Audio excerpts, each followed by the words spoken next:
Welcome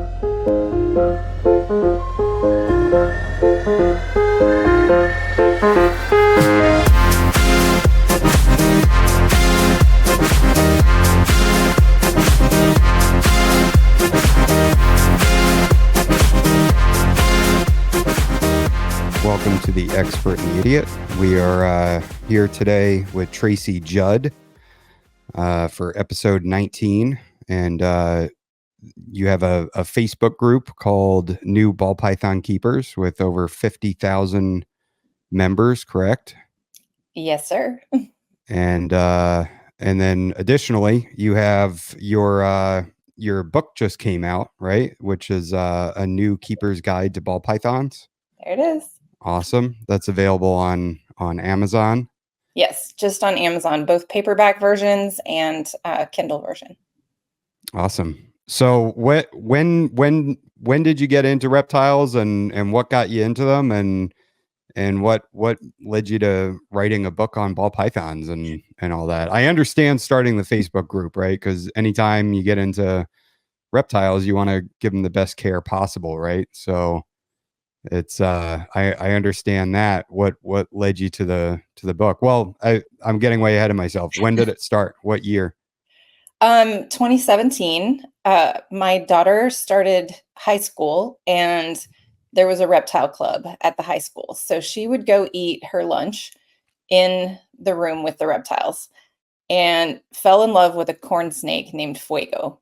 And then came home and was, Mom, I need a snake. I need a snake. And I was afraid of snakes. I live in Texas.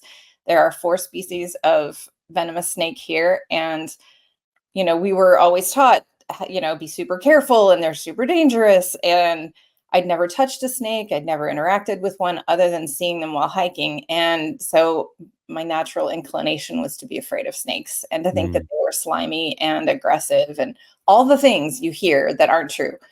And so my first reaction to my daughter was, oh, hell no snake is coming in my house. And, you can see this throughout the hobby. A lot of parents have this aversion situation, and their kids are all like, please, please.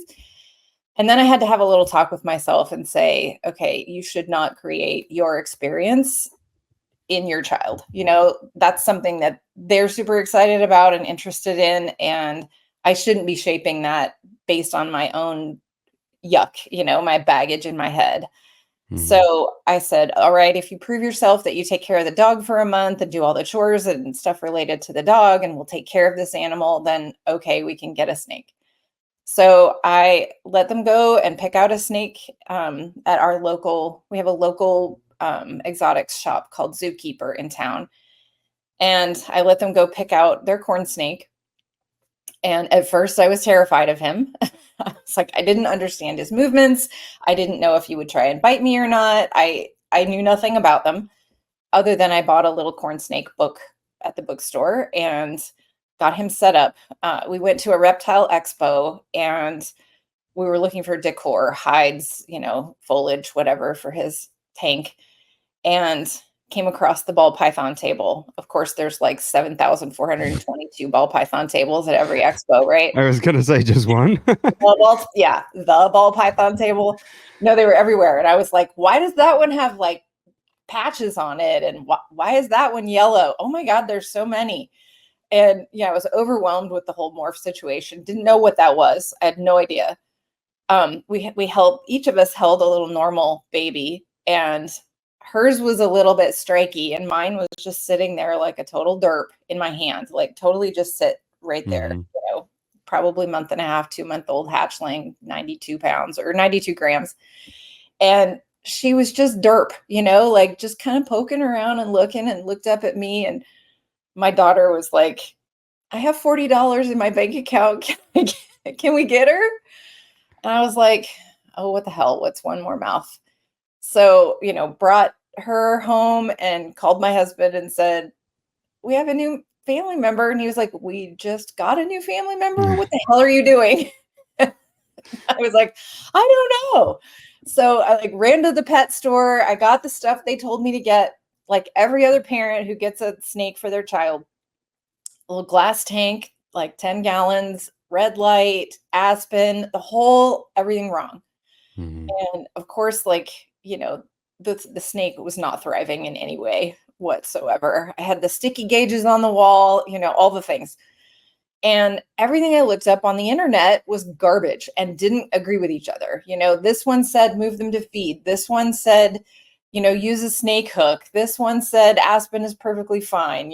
Is humidity 30 to 50% or is it 60 to 80%? Like, I was like, I couldn't make heads or tails of any of it, and thought to myself, all right, I'm going to try and find someone on Facebook that has one of these things that can tell me what to do. And then I had never joined a Facebook group in my life. I didn't know anything about them, but I saw the groups button and I searched ball pythons and I joined like 10 of them. And they were all a toxic waste dump of people bashing the crap out of everything I did. Mm. It was just all these people telling me I was going to kill my animal instead of giving me any helpful information. I found one group that the admins jumped in and were like, okay, all you people need to shut up. You're being rude. Let me help you out. And so I worked with her, kind of got things all squared away. She was thriving. Things were going better. I stayed in that Facebook group and left all the others. And eventually, after a couple of months, everything that I solved, stuck, shed, or whatever, I started helping other people on the specific things that I had figured out how to do. And the admin team asked me if I would help admin the group. In these groups, finding, volunteers of human beings who get paid $0 to help other people is really rare. And Mhm. I was helping other people as gently as I could, and, being careful of their feelings so that I could get them to take my recommendations on what to do. So I joined their group as an admin and learned, like, the fire hose to the face on all the things. Eventually, I ended up getting, I wanted a blue-eyed leucistic, the white with the blue-eyed snake, and I had a friend who had one of those, and I contacted her breeder, and he sent Yuki to me and her brother. I didn't know the brother was coming in the box. There were two of them in separate deli cups in the same box. And I was like, oh, we have two. How did this happen? Okay. And That's upsetting. well, he was thinking, like, it's a bonus. That's a surprise present. Most people would be thrilled with that, that are enthusiasts in this space. And I Yeah. was like, well, hell, what do I do? So I got another setup. I fell in love with him too. He's still here. So we ended up with my first one, which is Nagi. Then I have Yuki and her brother Fig. And then we took one of the ones from the Reptile Club when COVID hit. The teacher had far too many pets at his house. And he said, you kept Molly every summer and spring break and holiday for years. Do you want her? I was like, of course I want her. She's 14. Wow. So that's my crew. I have 4 ball pythons and 1 corn snake. So long story short, or long story extremely long, we got to the point where I had been helping all of these people in this group. And I always navigate to the people who are new. Like, those are the people that I wanted to help, the people who were just like me, who didn't know their ass from a hole in the wall on how to take care of these animals, maybe didn't do all the research in advance. One of my biggest pet peeve phrases is do your research.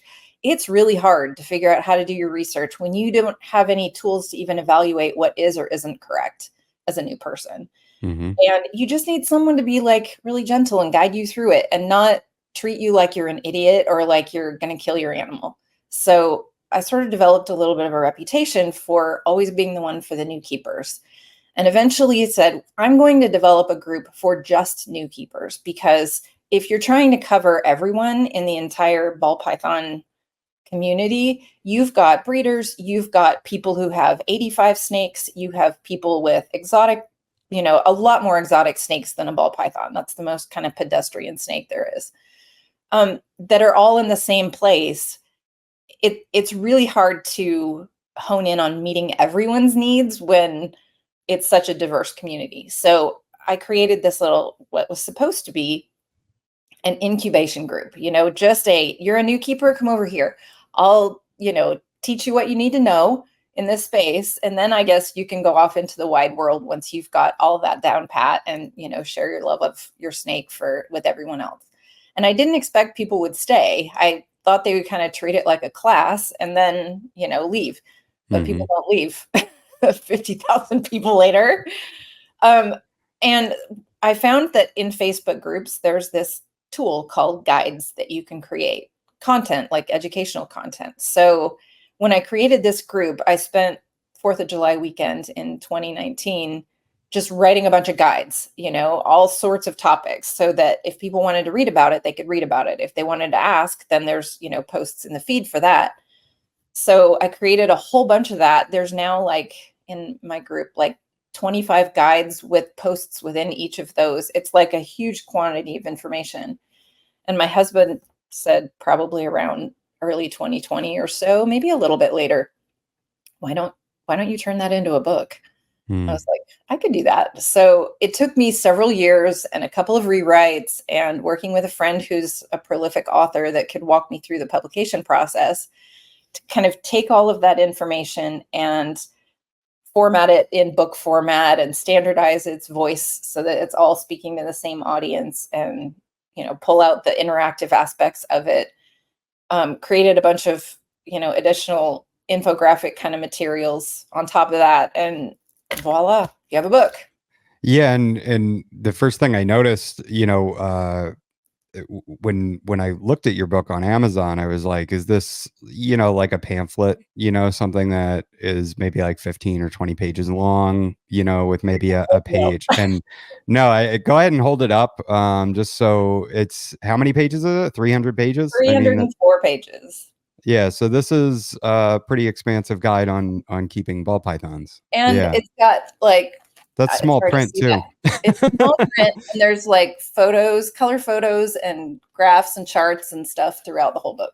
Yeah, I'm gonna order myself a copy. That's awesome. And what you're saying really speaks to me, and sort of the whole reason why I'm doing my podcast is, as the title says, The Expert and the Idiot. I want to talk to everybody as if I'm a brand new keeper, and try to ask the questions that would speak to brand new keepers.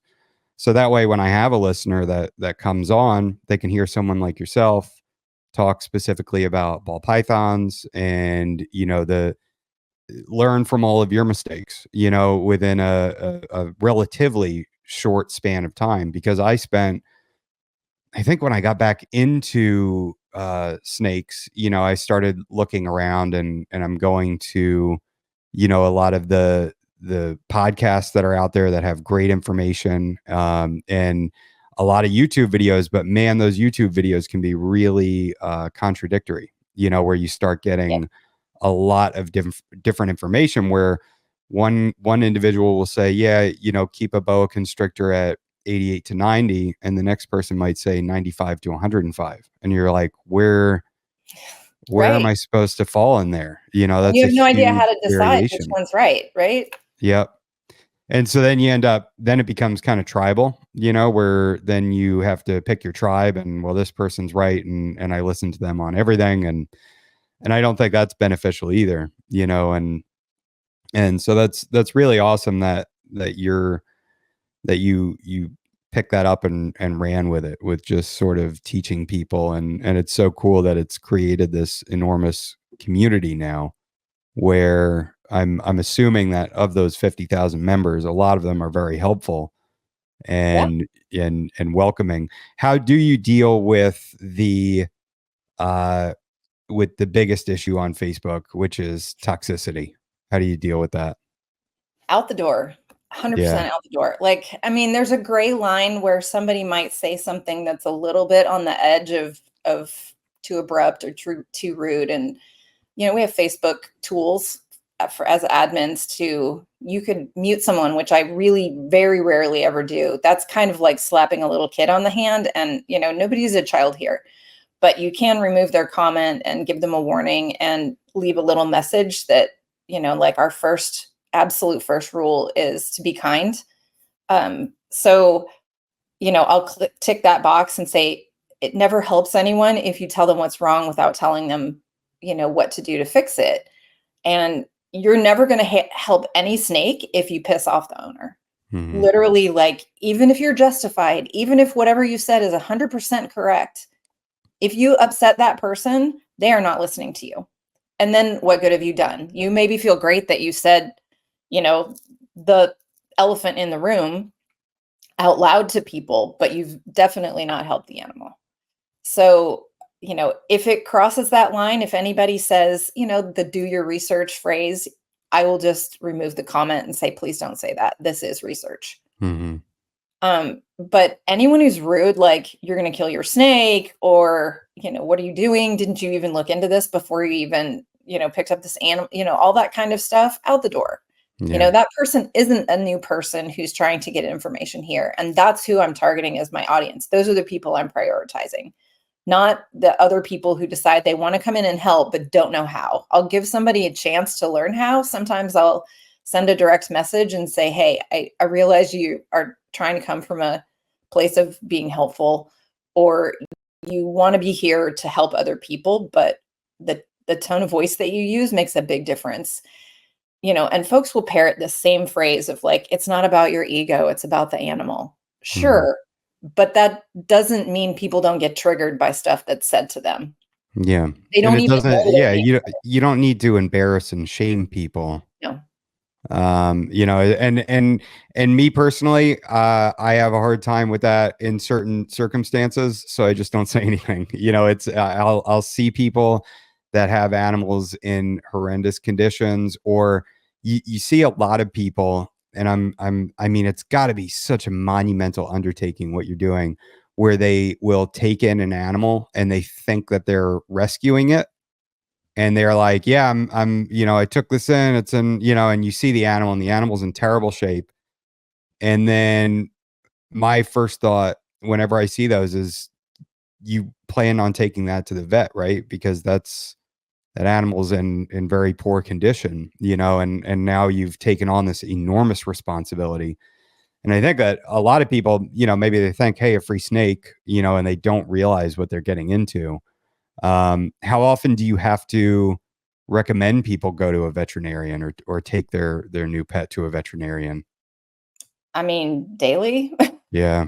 I mean, if you think about it, the ball python is the most popular reptile pet in the entire world, probably because of the morph craze and people collecting a bunch of them. But it's not the easiest animal to take care of, honestly. There are a lot of colubrids that are way easier in terms of temperature and humidity management. There's a Mhm. lot of nuance, I guess, to figuring out how to control environment. There's a lot of situations where these animals just get kind of dumped on the market in Kijiji or Craigslist or whatever, rehomed, because people go crazy. They get 10 of them and then they feel overwhelmed and then they start dumping them, or they Mhm. don't realize that they live for 30 years, or they just took the pet store's advice and this animal's barely surviving, and they feel like they're not doing right by it, so they want to get rid of it. It's too much hassle. Humans can be the Mhm. absolute worst, but I will always give everyone the benefit of the doubt to start with. But I would say 95% of the people that come into the group don't know anything when they come there, at least the new keeper portion. And half of them have $20 until next paycheck. Mhm. So it's not like we're dealing with folks that know what they're getting into and have deep resources to be able to invest in, equipment and whatever. You can see I've got, pretty nice enclosures for each of my pets, but a lot of folks don't have the space, don't have the money, and I would rather help that animal to get into a better space than not help them by telling them you need to spend $1,000 on this, fancy setup. So better is better than not. But we have a lot of medical situations that come up. There's a lot of, burns or scale rot because people, are keeping their enclosure too wet and not cleaning it properly, or they have unregulated heat sources because they didn't even know a thermostat existed, or they don't know the difference between a thermometer and a thermostat. They think they're doing what they're supposed to be doing. And then there's a medical issue. And there are certain things that can be treated at home. And we work with a veterinarian on a consultative basis, that she's behind the scenes. Nobody knows her name. We keep her identity private so that we can consult with her and people don't barrage her with questions. But we consult with her on medical situations, on does this need to be seen by a vet? What can be done in the meantime if they can't get an appointment right away? We almost always take severe cases behind the scenes. We do a lot of work with people one-on-one in private messages when there's an extreme situation or there's something that's delicate that we just don't want, 50,000 opinions, landed on this person and they have to weed through what's right and what's not. So we'll take a lot of stuff behind the scenes and work with people one-on-one so they get some really clear, direct input on what to do that's safe, which also speaks to some of like the rules that get developed in groups. Sometimes people feel like we're overly restrictive about certain aspects of keeping because we've labeled certain things as like dangerous practices. An expert keeper might be able to do something that you would never tell a new keeper to do because they don't have the nuance in understanding snake body language and behavior, or the nuances of like climate control or things like that, that you would need to be able to do something successfully. So we Can try you give me a couple examples? Cohabitation is a good example. Mm. Some snakes can be cohabited, but putting 2 ball pythons in a 20 or 40 gallon fish tank, not a great idea. But if you hear somebody who has an 8x6x4 enclosure with 2 ball pythons in it, and they've got plenty of hides and different, thermoclimes throughout and plenty of space to get away from each other, they've been well habituated to each other, they're 2 females of appropriate equal size, etc., that's fine. But I don't want a bunch of new keepers who are extremely impressionable to see the situation of a successful cohab and throw their 2 snakes together in a 40 and think that they're doing what they should be doing. So that's like a clear example of something that I would call a dangerous practice for a new keeper. Mm. Like some people will use like a halogen bulb, for example, on an appropriately sized enclosure for a ball python. And the trick with halogen is trying to find the right wattage that you can keep it on full power so that you're getting the benefit of the infrared A waves coming down. If you dim it, that's what you're dimming, is the infrared A, and eventually the B as well. So you want as much of that as possible, but you may have to try 3 or 4 different wattages to be able to find the one that provides the right temperature range within that space at full capacity. Halogen bulbs are very hard to find and are definitely not cheap these days based on, the Department of Energy's ban on that. And I know people, USARK and others, are working on trying to help get that lifted for the reptile space. But Shout out to USARK. Go get a membership. exactly. But, like that's not an easy process, and it's not a cheap process to do that either. So I'm always recommending people at least get a dimming thermostat on that bulb. I might try and work with them to understand what their environment is, what's their ambient temperature, what's the size of the enclosure, what's the humidity in the space, how thick are your walls, etc., to try and get them close. But I always want that backup for a new keeper, a fail safe, so that if you don't have necessarily HVAC in your house, it's going to be cooler at night and warmer during the day. And if it warms up, it's going to warm up in the enclosure too. That's, going to follow that same pattern. Mm-hmm. And you might provide, an environment that is, inappropriate for that animal if you're not controlling it. So experts can do that because, they have a better understanding of environmental controls at that point. But a new keeper, they really just need to start off with some really clear directions on what to do and not provide like, everything's good, it depends, this way and that way and the next way. I'd like to help people get there eventually, but to start off with, just tell me what to do, and so that's what we try to do. Yeah, there's definitely, you have to have an understanding of your house and the environment outside the cage, right? So if, for instance, with my cages, they peak out with their temperatures around 2 to 3 p.m. I know that because I temp gun them throughout the day, so I know how they fluctuate. I know what they are at night.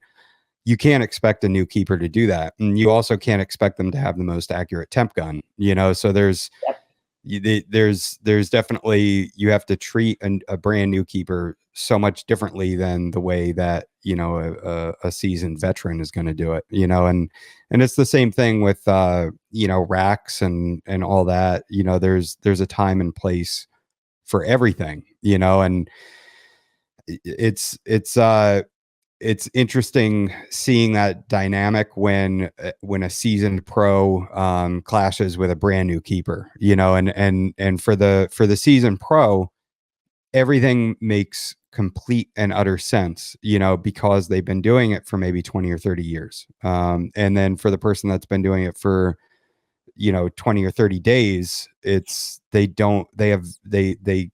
haven't figured it out yet, Right. and maybe they're never going to put in that level of obsessiveness of checking Exactly. everything, Yeah. so yeah, it's a whole different setup in that scenario. It's, and that's one of the things that we grapple with. I don't want to be like, this is, Tracy's show, like in my group. I want experienced members to come in, but I usually end up having some struggle with very, very experienced keepers because it's a certain mindset on how you help a new keeper. Maybe, you know, controlling ambient temperature in your snake room as your only heat source works for you, Mr. Experienced Keeper with a bunch of racks. That's great for you. I am not going to tell a new keeper to do that, Yeah, and I no. don't want you to tell a new keeper to do that either. And, I'm not telling you what you're doing is wrong. I'm telling you that is not a new keeper approach to a 20-gallon tank with one snake in it in the living Mhm. room. I mean, that's just not helpful. And, I try and phrase it to people that my way isn't the only way. And I do provide a lot of flexibility. There's ranges for stuff that work and don't work. And I provide a range so people don't get obsessed on one number. Like your warm side should be 88.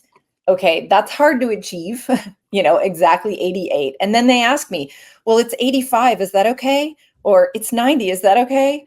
Well, technically, yes, but I want to give you a tighter range to try and focus on, so I say 85 to 88. And so there's a little play in there, and on the cool side, it's better to have a gradient. That's awesome, but you don't want it to go too low either. So, maybe 75 to 82 might be a good range for that side. And those may not be the only answers, but if people follow this as a new keeper, it's a safe answer. So it is an answer and it's safe. So that's what I try and focus on is I'm giving you safe advice. No, it may not be the only way, and you may not be killing your animal if it's not quite that, but it at least gives you a place to aim for. How often, I'm curious how often I'm brand new to your group, and I was kind of snooping around there the past couple days, and there was a couple things I wanted to post on, and I thought, I'll wait until I talk to Tracy, and then I can start, talking to people. But how often do you see somebody that says, I have a male and a female, so I'm going to breed them? Do you see that a lot? Way too often. I figured. Way too often this happens. And I mean, sometimes people will go rescue a snake because it's a morph of some kind. They don't even know what it is. I don't allow morph like identification in my group because people fight about it. Mm, There's experts that really know a lot about those things, and there's people who are learning. And if the people who are learning try and guess, then the experts treat them like mhm, absolute crap. Like you're an idiot. You don't know what you're talking about.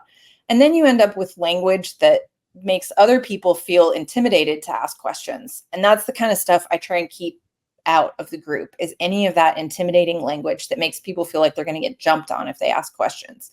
So we just don't even allow those questions at all. I'm like, there are 4 or 5 ball python morph ID groups, that are out there. If you really are curious what your animal is, I recommend going there, and they'll have very strict requirements on what your photos look like. That said, people will try and, or think that they, down the line, I'm going to go ahead and breed. And we created a guide on this basically that gives those people the real story about breeding. You are not going to be making a bunch of money. You think you are, but you are not. You need to buy an incubator that runs X dollars. I would never suggest trying maternal incubation on a first time breed situation for someone who has 2 ball pythons. That's like way too tricky. Mm-hmm.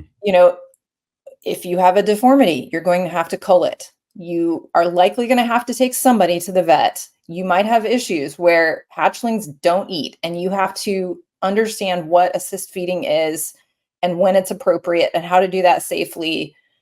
Like, there are so many factors that go into that could be heartbreaking, could be scary, could be expensive, and I don't blame people who are really interested in creating a specific animal for themselves and, are responsible enough to keep all of those babies if they don't find them appropriate homes. But usually people will just dump them into the market. There's no qualification on who is taking, the hatchling or anything. They could be going anywhere. Mm-hmm. It could be going for food for another animal. Not that I think that it's necessarily terrible. There's snake eating snakes, circle of life. I get that. But people don't have an understanding of all of this or how flooded the ball python market is. It is way flooded. And you may, I have 2 breeder friends that are extremely conscientious and are no longer breeding ball pythons because of how flooded the market is, and have kept their babies because finding qualified homes for them is extremely difficult. Mm. Yeah, if you're not like on the cutting edge of the morphs and everything, you end up producing a bunch of animals that nobody wants. Yep. And then you sell them, at their value, which might be very low, and then that's why your group is so popular, because you have so many people that they see a cheap snake and they just grab it, and that's what so much of a lot of the reptile shows that you go to is a lot of very, very affordable snakes and people that kind of might want to half-ass get into keeping snakes. And then I think once a lot of people get the animal, then they realize that it takes more. Maybe they go through their first bad shed, or their snake gets bitten by a live feeder or something like that, and then all of a sudden they go, maybe I need to figure this out and get more information. Is that what a lot of people you see coming in? Are they sort of, do you see a lot of brand new keepers coming in, or do you see a lot of people that have been running into issue after issue and now they're kind of like, I need help?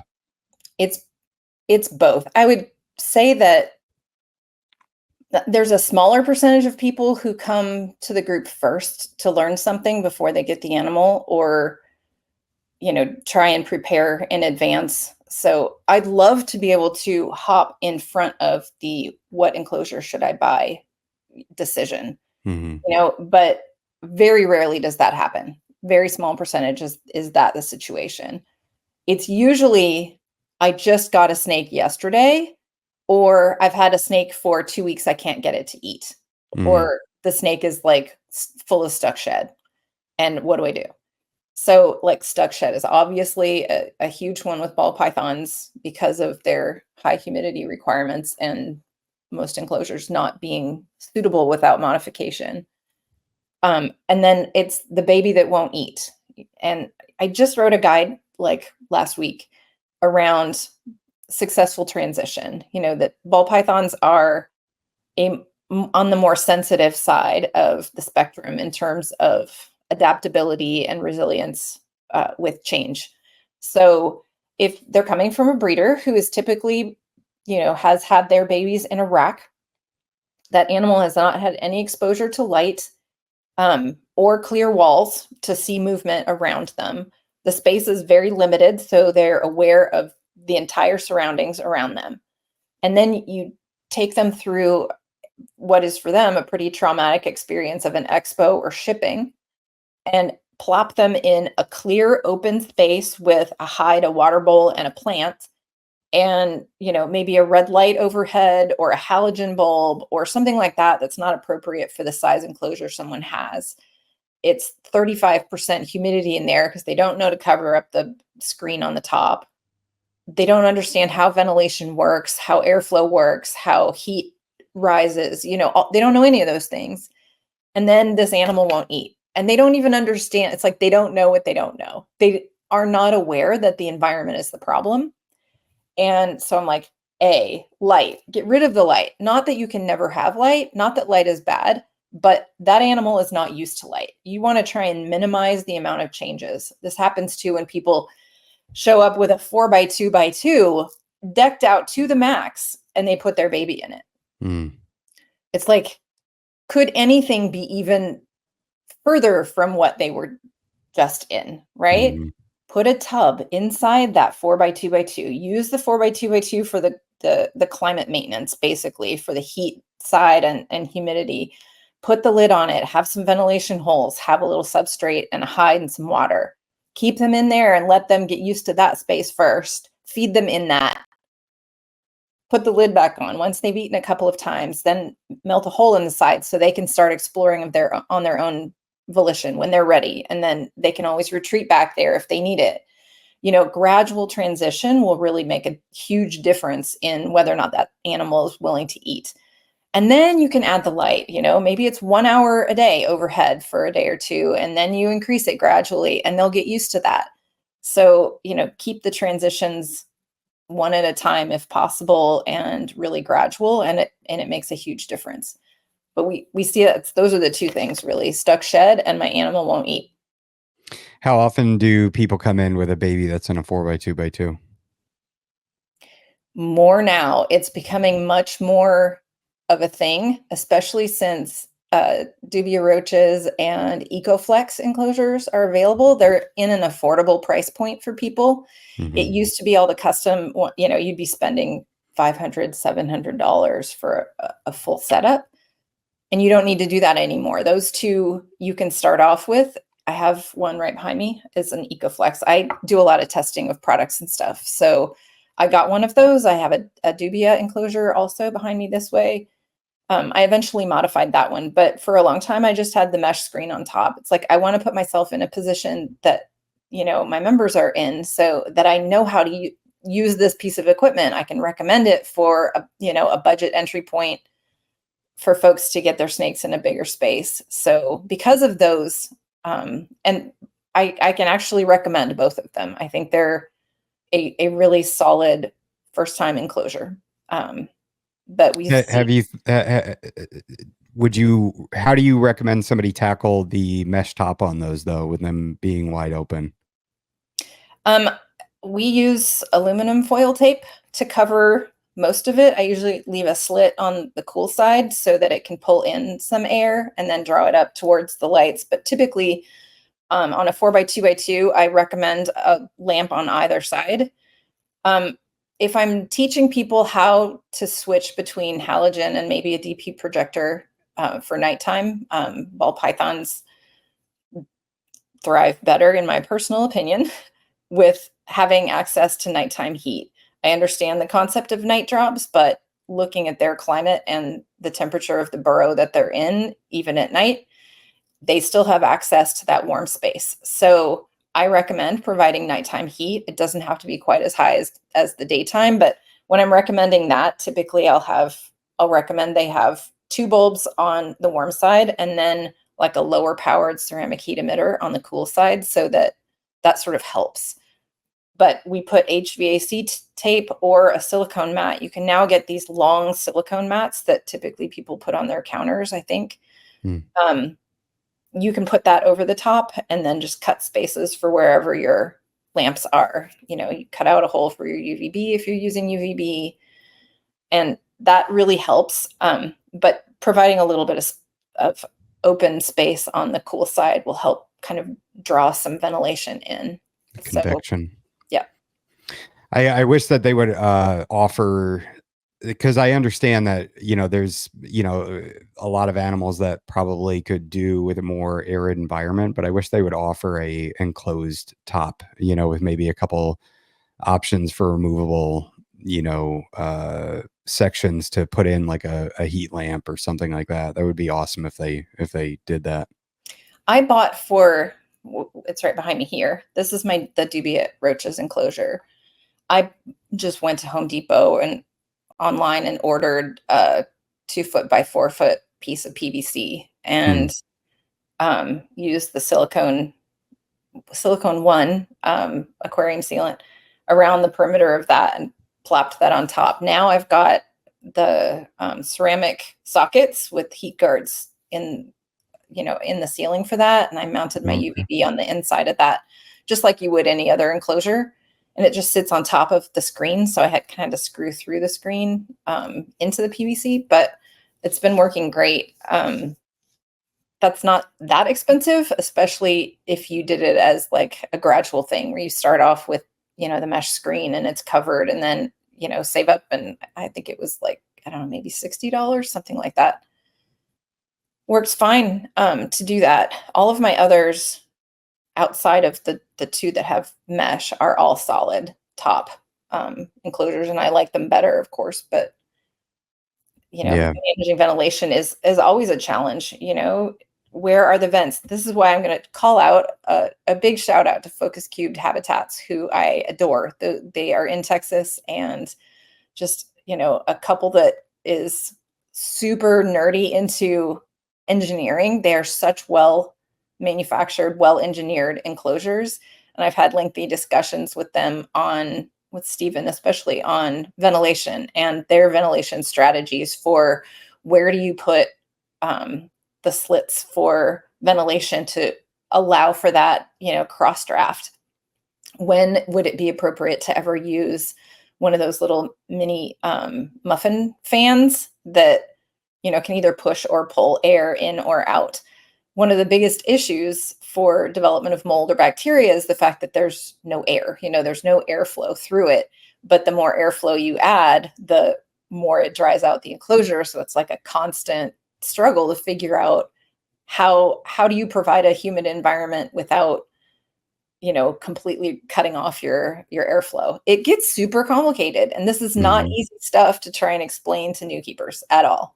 Yeah. Yeah. Especially nature nails it, right? It rains and then the wind blows, and the sun That's comes right. You've out. got the whole world for evaporation and for, you can go anywhere if you want. If you're a snake, you can find exactly what you need. Yeah. Yeah. It's pretty wild. And so many animals and plants and everything are totally tuned into that cycle of Yeah. raining, and then the sun comes out and the wind blows and all that, and pollination, and spores from mushrooms and everything. They all kind of play into that cycle. And it's ridiculously hard to achieve that in a home setup, and I let my stuff kind of dry out a little bit, and then I'll do a misting, and then especially, man, with ball pythons, if you missed, or if you miss a misting, and they're in shed, it the consequences are disastrous. I mean, the shed will just be a nightmare, especially my girl in her 4x2x2. Not her last shed, the shed before was the first one where it wasn't a perfect shed, and I didn't even know she was in, because she hides a lot. I had Yeah. no idea she was going through it, and all of a sudden it just looked like an explosion of scales all over the entire enclosure. And yeah, so then she has to get soaked, and make sure the eye caps came off. And yeah, it can be, ball pythons can be very tricky. Yeah. And people also don't understand that the period of time from the last shed to now is just as important as that I'm in shed phase, that their overall hydration is a key factor. So not even just the environment, but their overall hydration level plays a big role. So, if a snake was fine in Iraq, but then went through an expo and then spent 2 or 3 weeks in a pretty arid new enclosure before the keeper finally got some useful information, And then you get it fixed and they go into shed and their shed is terrible. And they're like, what happened? I thought I fixed it. It's like, Mm, it isn't just what you did last week. Those other things play a role, and hydration doesn't solve itself overnight.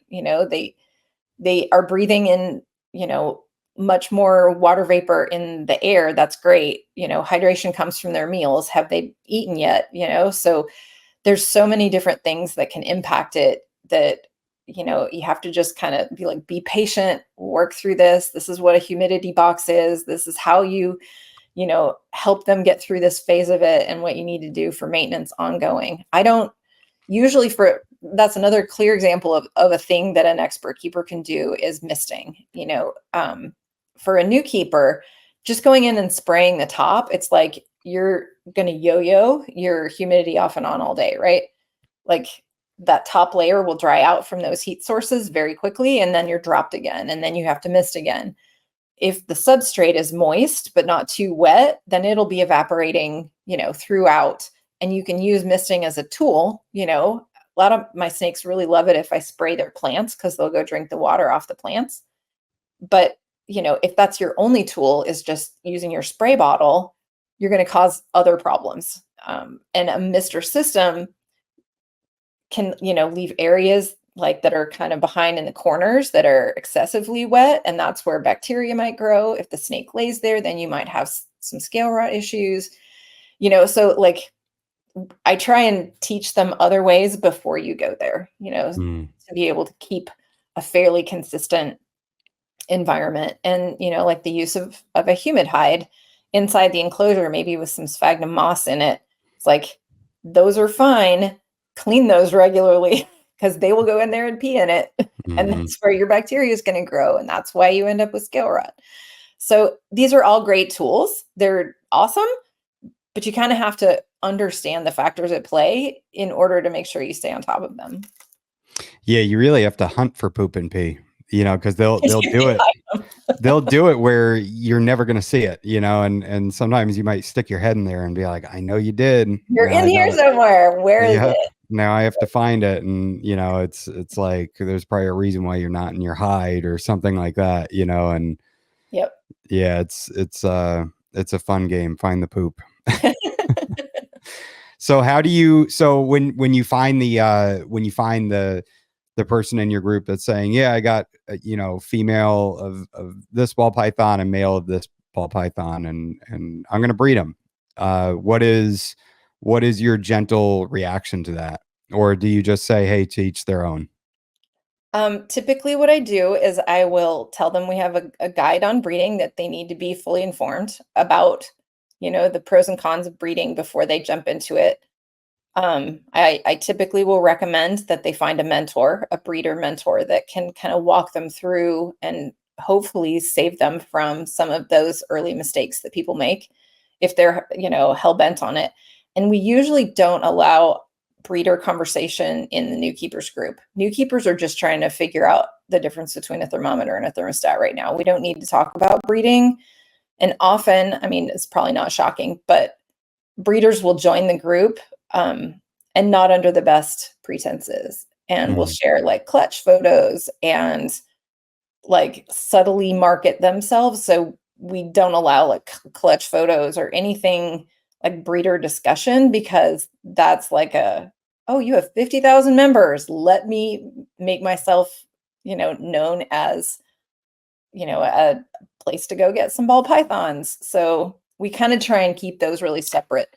We developed a second group some time back for new ball python breeders, because of course anyone who gets into breeding is also going to be trampled on by all of the experienced people and not be given really helpful information. So there is another group that handles all that stuff. I'm not attached to that group at this point. I've got enough going on just managing the new keepers, but I'd rather send them to people who know what they're doing on that front, and give them the basics to get started.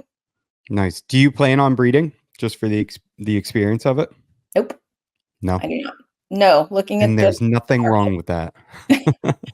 I have plenty of friends who have done it, and I won't add to the market.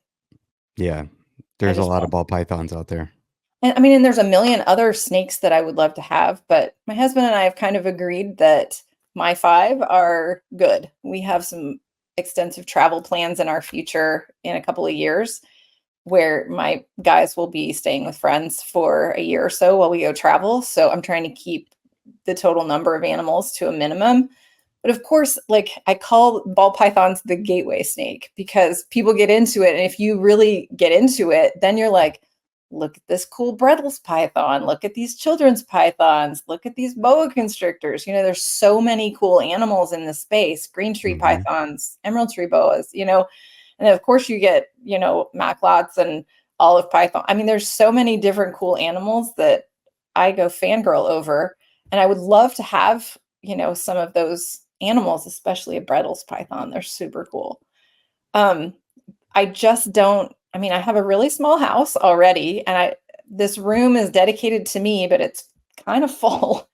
So like I don't know where I would put like a 6-foot enclosure in this space anyway. So I have to just live vicariously through all my friends. Yeah. Well, you can always migrate out into your living spaces and things like that. I'd like to stay married, Adam. My husband's like, I realize this is your passion, but please keep it to one room. Yeah.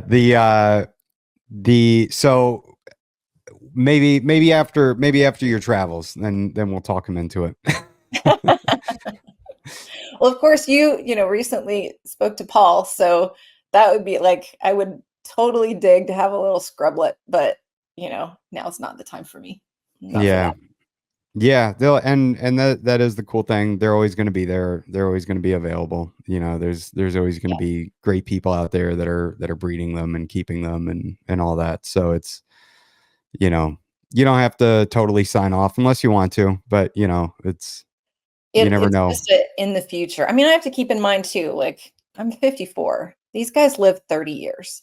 Yeah, I've already got a plan for my current 5 if anything happens to me, and I'm the plan for several of my friends if something happens to them.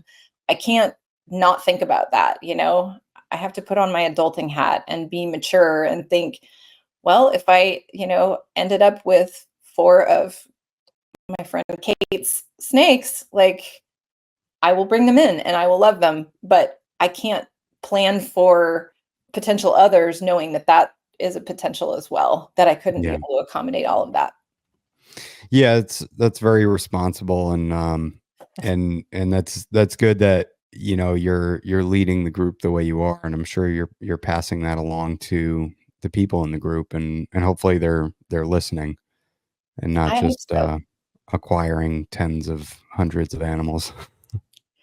Well, we hope so. My admin team has like 20 something members to it, and we also have a training program for mentors. So we probably are the most active ball python group, not the largest, but the most active in terms of posts and comments and engagement, from my team, because we are very active in providing helpful answers as well as moderating what other people are saying. And so, the bulk of us are there so that people do get good, solid advice. And, we train mentors to be able to do one-on-one conversations and so forth. So I feel like the tools are there if people pick them up and use them. If they will come engage with us. I've answered people at, midnight in Japan on Christmas Day to help with a prolapse. I'm always available to help people directly one-on-one. So that can't be an excuse why people don't, listen or, make better improvements because it's just a PM away, really. How many admins do you have for the page? Like 20 something. I don't know Wow. exactly. I can look it up real quick. Let's see. Members, admin.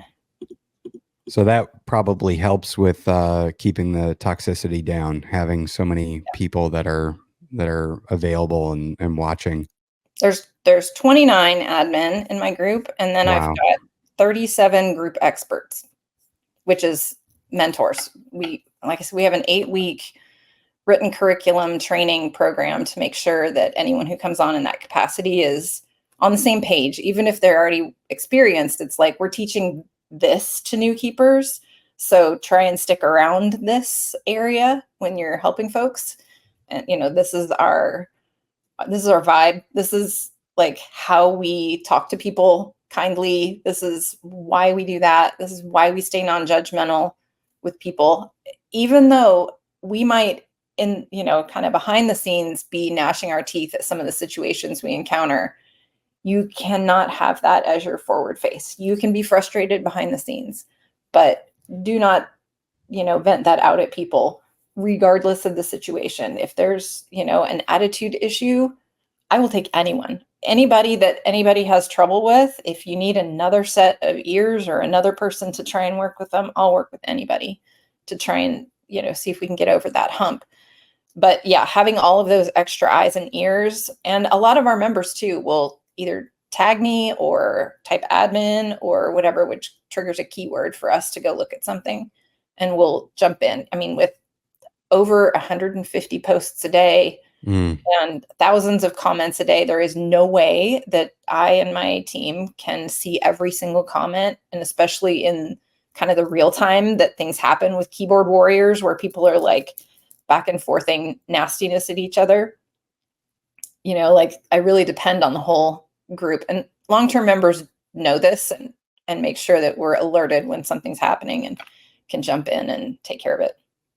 You know what I wish Facebook would do away with? You can either like a post or not like a post. The laughing face needs to go away. I mean, it's great for when something is genuinely funny and meant to be a joke, but the amount of times assholes use that to go in and go like, aggressive. oh yeah, yep. Yeah. And I have been known to reach out to those people and say, any particular reason you chose to laugh at that?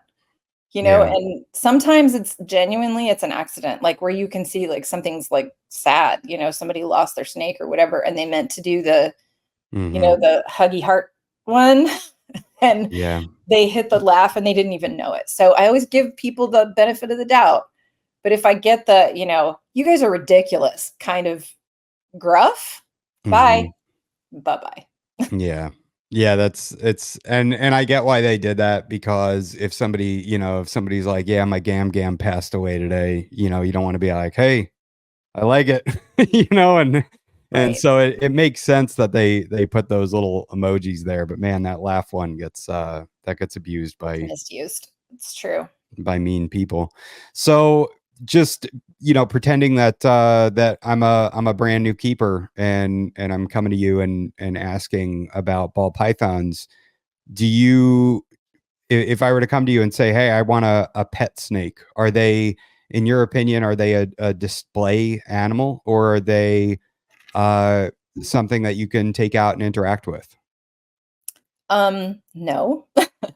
You very rarely see them during the day anyway. It's not like a green tree that you can see perched up on a branch somewhere and admire their beauty. They're generally in the hide, obviously.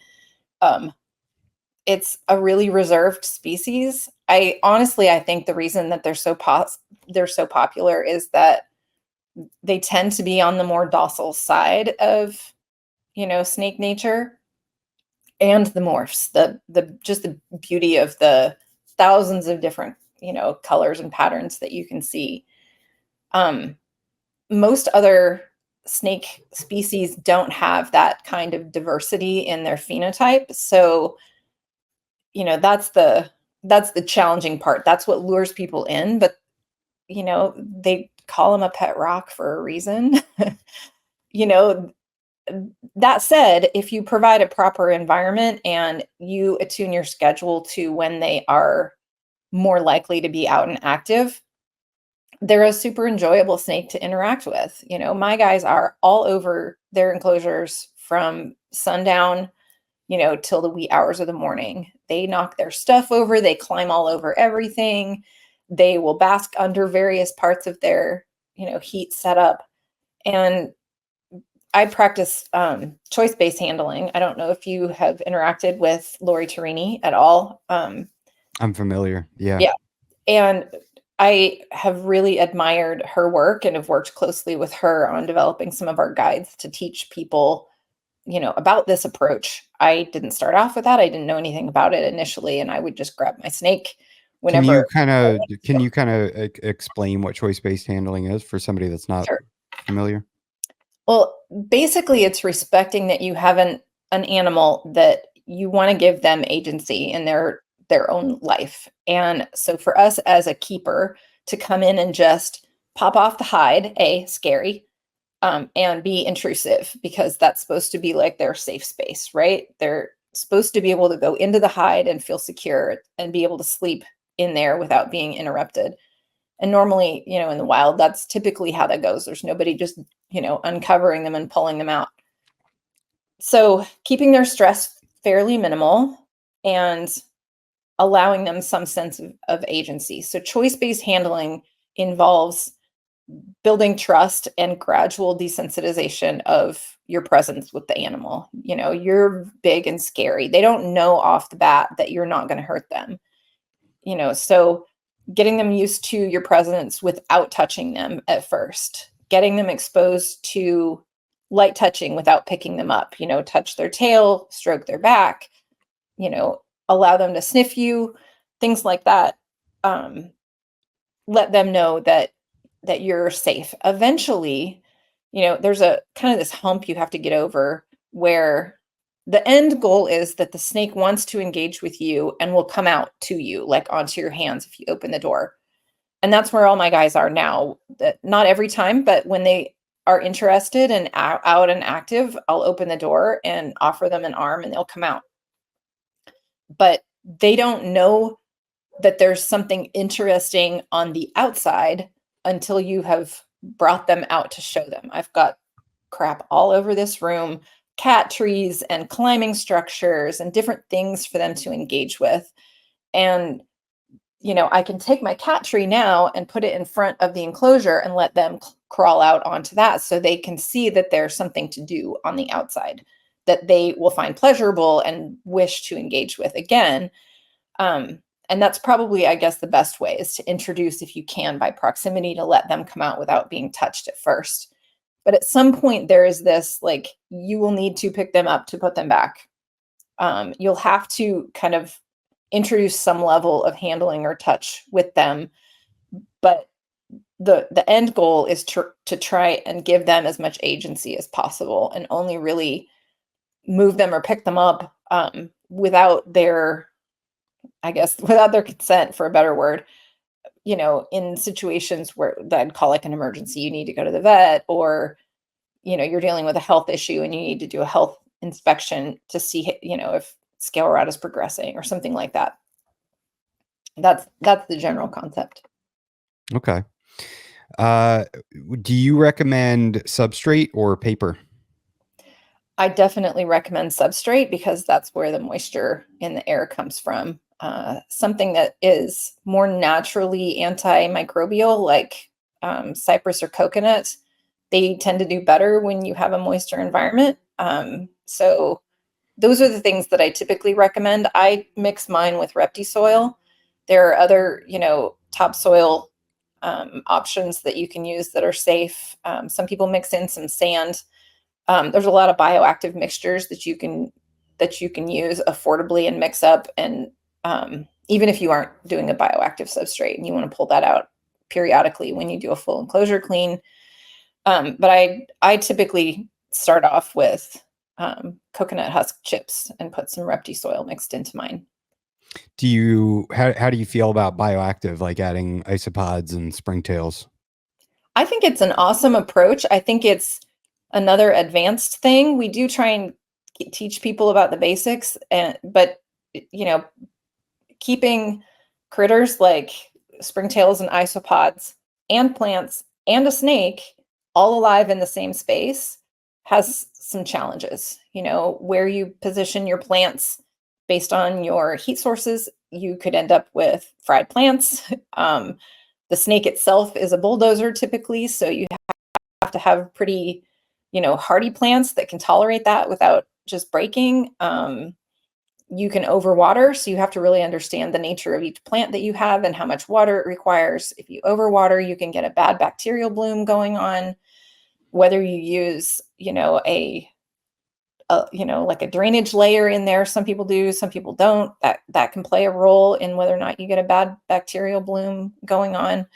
It should cycle before you ever put the animal in. And typically people don't have like one enclosure for the snake to live in while you set up the other one and get everything, the nitrogen cycle going, and, the plants and the isopods all thriving, and then put the snake in. So it's tricky. It's super tricky. I haven't done it because, and she's probably going to smack the crap out of me when she sees this, but I have a snake keeper who routinely kills my houseplants when she's taking care of my house when I'm traveling. She's like, I don't do plants.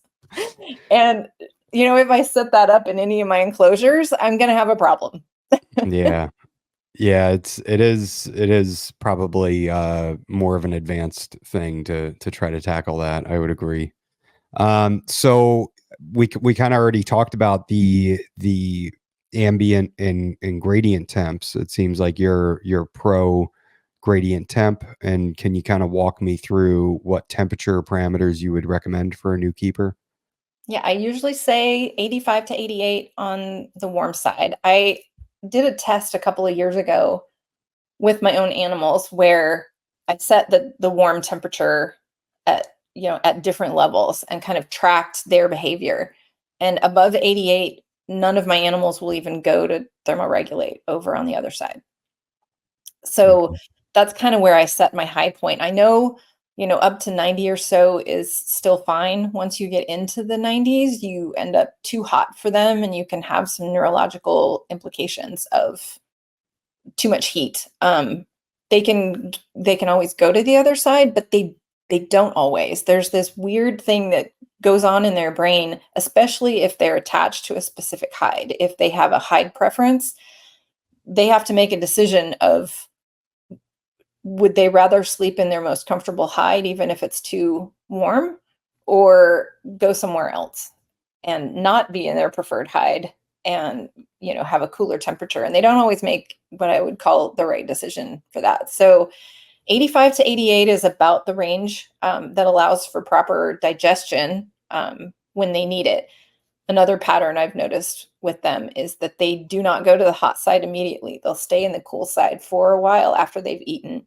And then when they need it, they will go over to the warm side in order to warm up for that digestive process, but it's not immediately. My hypothesis on that has to do with um, not wanting bacterial growth, especially from a frozen thawed feeder in their bellies, to multiply too quickly before it gets to the point that it starts being digested. So they stay on the cooler side for a while and then move over. I said just a hypothesis. I'm not the absolute expert on any of that stuff, but just observation. On the cool side, we recommend 78 to 82, typically because of the fact that achieving a bigger gradient is difficult in smaller enclosures, and we're typically starting out with smaller enclosures. So if they can get 85 to 88, they may only be able to get 80 to 82 on the cooler side, depending upon the size. But for me, I usually aim at 78 as my cool side temperature, down to maybe 75. Below that, I think is too cold for them. And how do you recommend a new keeper verify the temperatures? I recommend that they have a digital thermohygrometer. Like I prefer Govee units because I can track them all on my phone. I can calibrate them. I can make adjustments within the app on how it's reading if I need to tweak them up or down. I recommend putting them one on each side. I have 3 in mine because I want to know what's going on in the middle, but basically under the heat source, down close to their hide where they sleep. That's where I'm measuring the temperature. And then using a temp gun to test all of the surface temperatures throughout. I usually recommend, well, it depends on what it is. If it's a branch or the top of the hide, 93 to 96 is fine because that snake is not going to lay there for days.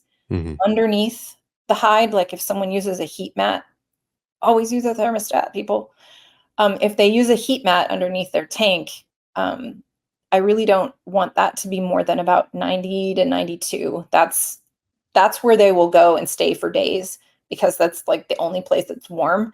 Even if it's too hot for them, they will stay there, and that's how they end up getting burned. So something where they would be for, hours to days should be a little bit lower. Something that they could lay on like a branch to absorb heat for a period of time and then leave can be a little bit warmer. So basically, they will prioritize security over their own well-being when it comes to temperatures, and that's where you run into the burns. Is if they're thinking, I'm safe here, that's all that matters, and And they this is don't the only place realize. it's warm. For example, if people only use a heat mat, Mhm. it'll be like, this is the only place I can get warm. They'll burrow down to that glass and lay on it. Mm. Yeah, that's terrifying. How do you set up a heat mat with a thermometer or I'm sorry, thermostat? My recommendation is to take the probe for the thermostat and secure it with like electrical tape to the top of that thermostat, or the top of the heat mat, and put it underneath the enclosure. So outside of the enclosure, underneath, sandwiched in between, basically, the heat mat and the underside of the enclosure. That way the snake does not have the opportunity to move the probe. If you've got the probe inside, like let's say at the substrate level, they're like, I'm looking to try and get it to be 85 here. At the substrate level, you'd be shocked at how much of a difference of temp there is from that surface temperature of that glass to 2 inches above on the substrate level. It could be 105 on the Mhm. glass and still only 82 at the substrate level. Yeah, I did that experiment when I got back into keeping snakes, and I had my initial setup was a Exoterra or a Zoom Ed front opening, glass enclosure, and I put a heat mat underneath, and then I used the HVAC aluminum tape, and I adhered the probe to the bottom of that. And if if I wanted the surface of the substrate to be, whatever, 88 degrees, beneath the substrate, it was probably 115, so then I just thinned out the substrate as much as I possibly could and dialed it right into, max if they were touching on it, 88 degrees. And yeah, it's crazy how much that, that wood, that pulp from the coconut can just absorb that heat, and it's Yep. very deceptive. So that's Right. cool. I appreciate People you don't saying that. understand either, like the surface temperature and air temperature are completely different things. And surface is typically going to always be hotter than the air around it. I try and teach people about, like radiation and convection and all of these concepts that play into that. But that's, like grad school for for a new keeper to understand, sources of heat, the electromagnetic spectrum, where's UV on that, where's infrared on that. It's all part of the same thing, but it's like grad school to go through Yeah. all. It's wild. I built a sauna maybe like a year or two ago, and I just followed the specs for the heater, and underneath the heater is a vent, and then up at the top of the sauna is another vent. And if you close the bottom vent, it doesn't heat up as much, but when you open that, it starts sucking the air through, Yep.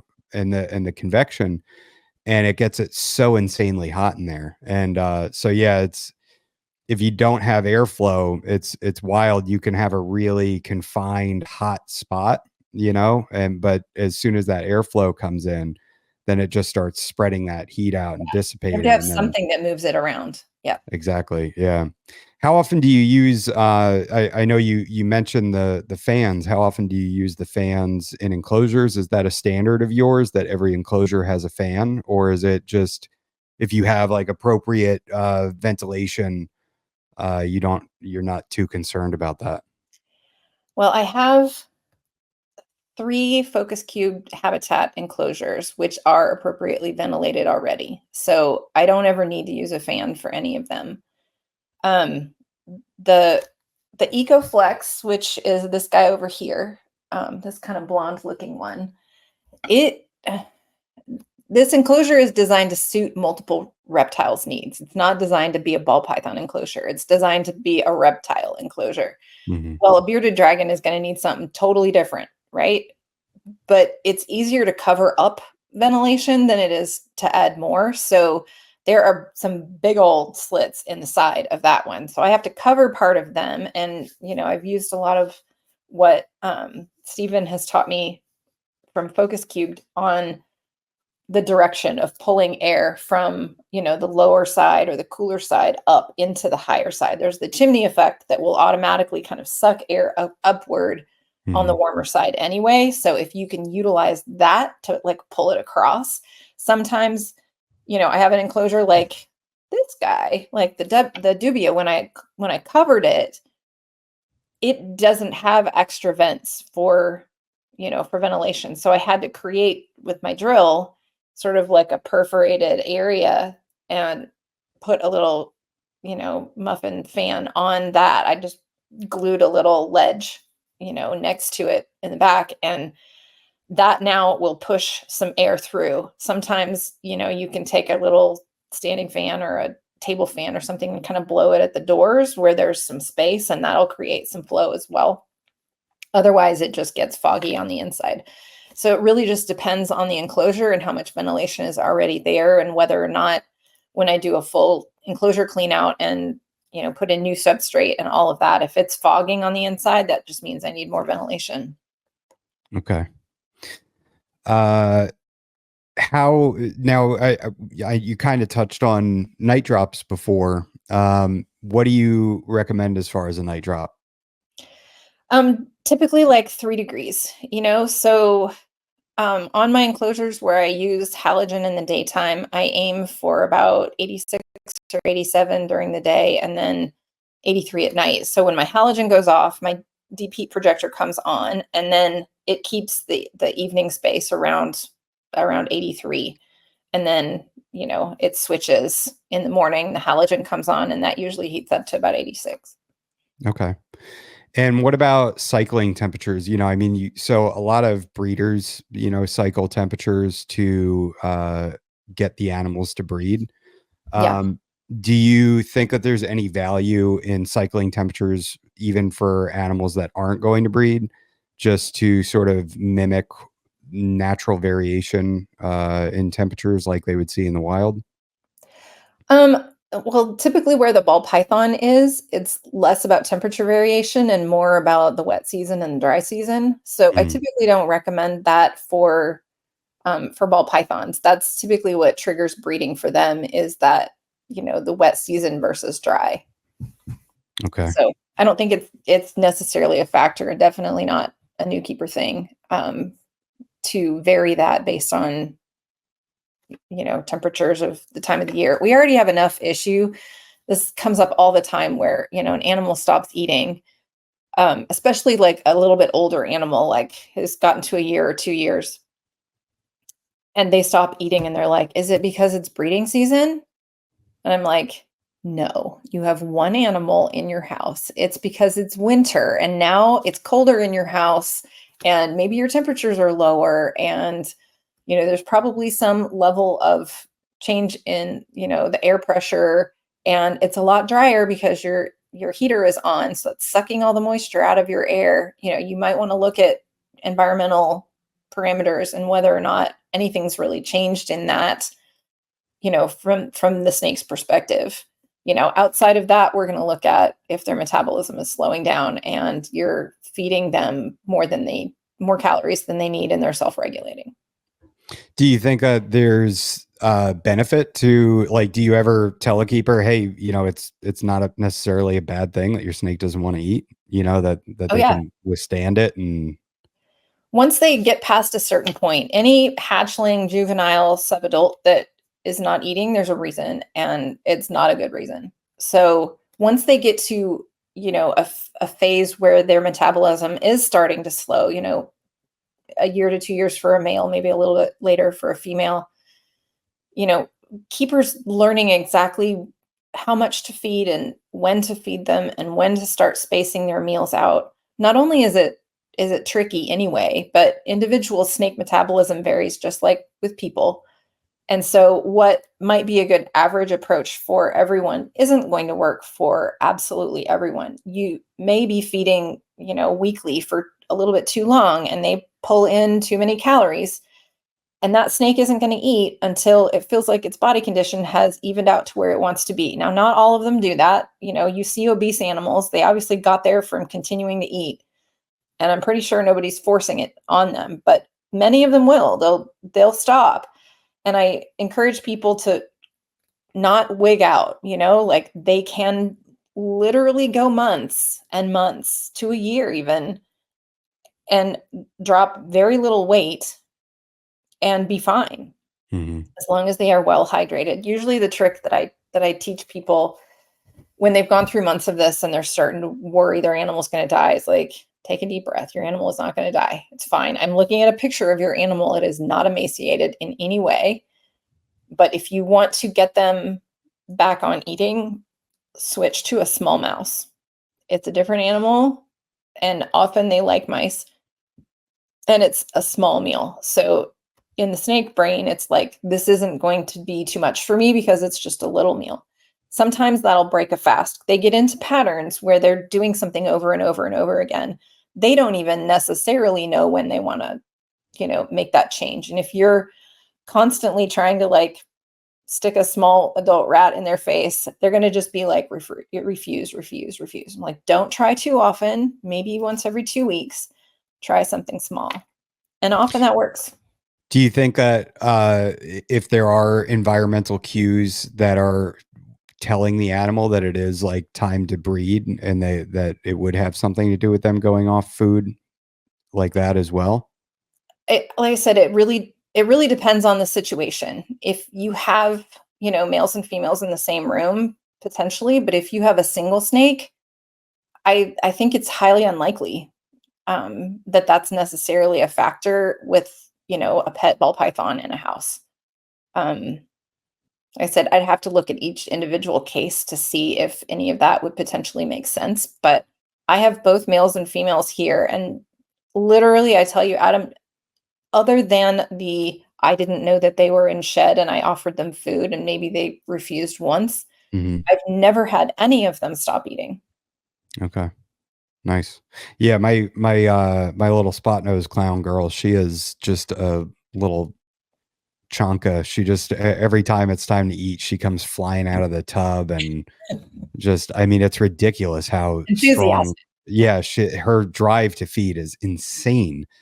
And then I just recently got a male, and he is not. I mean, he's a different animal. He's a totally different animal, different personality, and he likes to be drop fed. He doesn't want it dangled in front of him.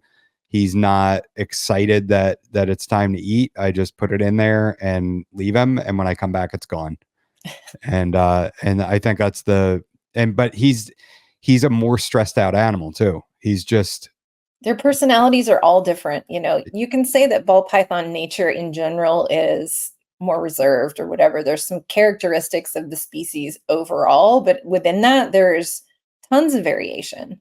Tons. You know, I have one, my Belle is super sensitive. Like if I mess with anything in that enclosure at any time of day, her head is popping out like, what are you doing in my house?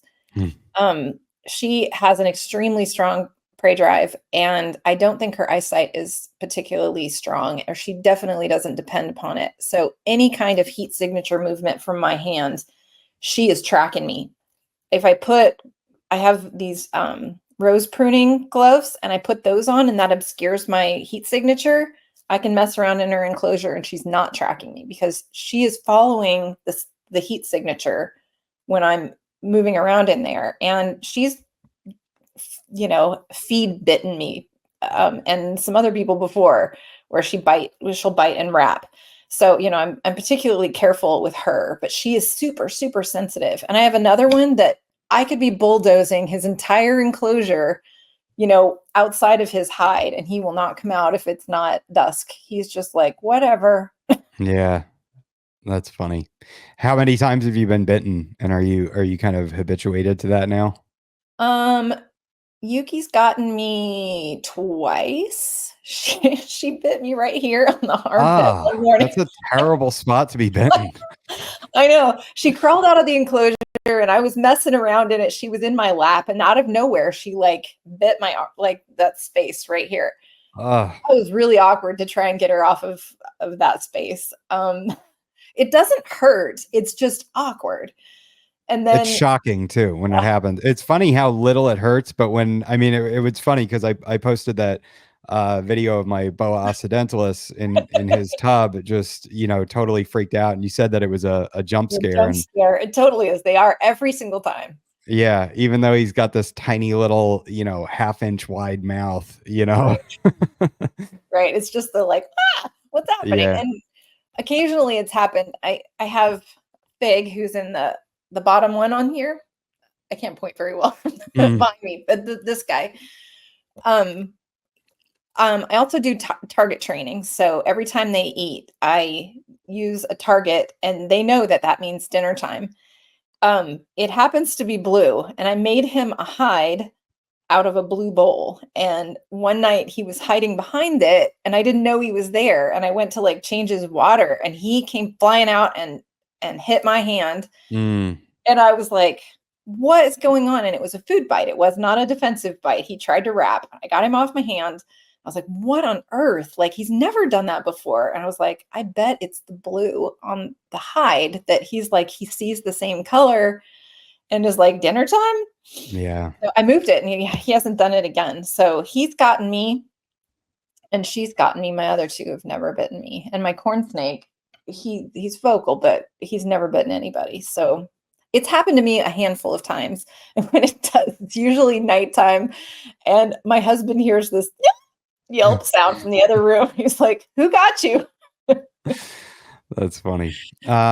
What do you recommend people use to dial in their temperatures? Just thermostats, and do you have a brand that you recommend? I am a devoted fan to Herpstat. Love them. Hmm. They're the most accurate with the best features. They're not soft on the wallet, however. So I typically will recommend, if somebody's not quite ready to make that investment. Inkbird has a on-off thermostat that has two zones that works great for a new keeper to have. If they, have one lamp and a mat, you can control both of those items. If you have two tanks, you can control two lamps. And they're pretty reliable. You have to always keep a 3-degree difference between the on and off temperatures, or it can get confused.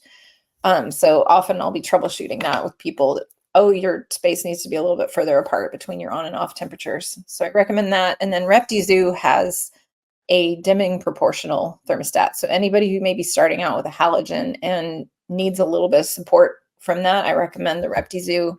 It's like a $26 price point, I think, on Amazon. So that's in the affordable range if somebody's not willing to drop $150 on or more, on a Herpstat. I use Herpstats and Vivarium electronics on all of my enclosures, but I like to have those extra tools to recommend to people to at least get them safe in the meantime while they're figuring out what they're going to spend money on next. Yeah.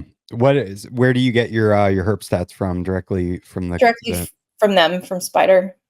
yeah. Yeah, they're awesome. I use those on my racks, and they're so precise, and kind of once you set them, you just kind of forget that they're there, which is nice. There is a little thing I learned. I started out with VE stuff. I had the 300 by 2s. And I learned from them that they are only pulse proportional. They're not dimming proportional. I guess Mm. there's something extra that needs to be added to the chip in order to make dimming proportional functional. And in their single zone units, they do have that. But when they offered the one zone or the two zone unit, the 300 by 2, they didn't have enough space without changing the form factor of the box itself and changing the price point. So they chose to just keep it pulse proportional, which was really disappointing for me to learn when I moved to using halogen, because that makes the halogen bulb flicker because Mm, it's pulsing all the time, little bits of energy change, which is not only annoying to me, but annoying to the animal. yeah. Can you explain the difference between pulse and dimming? Yes. The pulse proportional will shoot tiny incremental changes to the power to the device and constantly measure what the temperature is at the probe location. And if it drops a little, they pulse a little bit more energy. If it goes up too high, then it kind of dials that back and doesn't pulse anything for a little bit until it drops a little. And it has a pretty tight range, but that means that it's, like flickery if you see it in a light format. Dimming proportional will have a much smoother provision of power to that heating device until it hits that point, and we'll hold it there. And if anything changes environmentally that makes that change, it's sensing that change real time and making very gradual adjustments to that. So it keeps it within like a 0.1 degree difference on the temperature. All right. Thank you for that. I mean, if anybody is brand new and looking, it's good to understand those things. Did I do good? Yeah, well, I mean, you did way better than I would at explaining that. I wasn't just being a smart ass, because I know that it's, you look at some of these things and you're trying to figure out, well, why is this one more money, and how is it going to benefit me, and what's the difference, and what's better for a heat emitter versus a halogen bulb versus a heat mat versus whatever, and yeah, there's a lot of options there. Well, there's a lot of science to understand around all of that as well. Also, big shout out to the Reptile lighting groups. I don't know if you are a part of that group, but anytime I have any questions about any particular piece of equipment or how certain things work, the experts over there, Dr. Baines, Thomas Griffiths, they do a really great job of trying to break down a lot of really complicated technology to help you understand the differences. I mean, it can go so far over your head when you're trying to analyze, like with a solar meter, what's coming out of a UVB, and what the pattern looks like and where's dangerous and what's not. And each of the different halogen bulbs, whether it's frosted or not, whether it's the right shape, how wide is it, like the pattern of radiation underneath that is going to vary a crazy amount depending upon the bulb. It might go straight down and be terrible directly underneath it. It might be a rounder shape of radiation, and how that impacts an animal can be detrimental in some cases and great in others. And all of that is, like I said, it's all masterclass level technology understanding when you understand how these thermostats work, and why and what waves are emitted by different types of heating equipment, and how that can or can't benefit the animal metabolically and otherwise. It's like, this is what I've spent the last 7 years, digging into, is like, I might get questions from a member and I will go down some foxhole studying the heck out of something to give them, a science-based answer in return. And it's on every front, whether it's medical, whether it's lighting, whether it's heating, whether, whatever it is, like my team and I will like deep dive to find the right answer and tap into the resources in the community that know, instead of either saying, I don't know, or leaving it up to the group, or, making it up. I won't post something complicated to the group, or I won't allow it through the queue unless somebody can get an answer from my team on what they're asking. Yeah, it's a lot, and especially if you have a desire for knowledge, like myself, you can read stuff until your brain hurts, and I mean, it's For yeah, sure. it can be a bit much. So what we've kind of talked about heating and everything. What is the ideal humidity for a ball python? The lowest I recommend is 65%. And, people may argue with that, but I see so many bad sheds below that.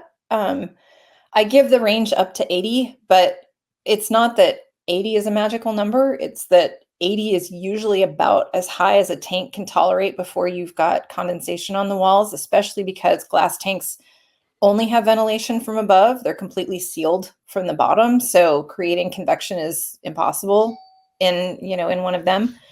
So I suggest 80 just to try and keep that condensation factor down in a glass tank, since we see so many of them.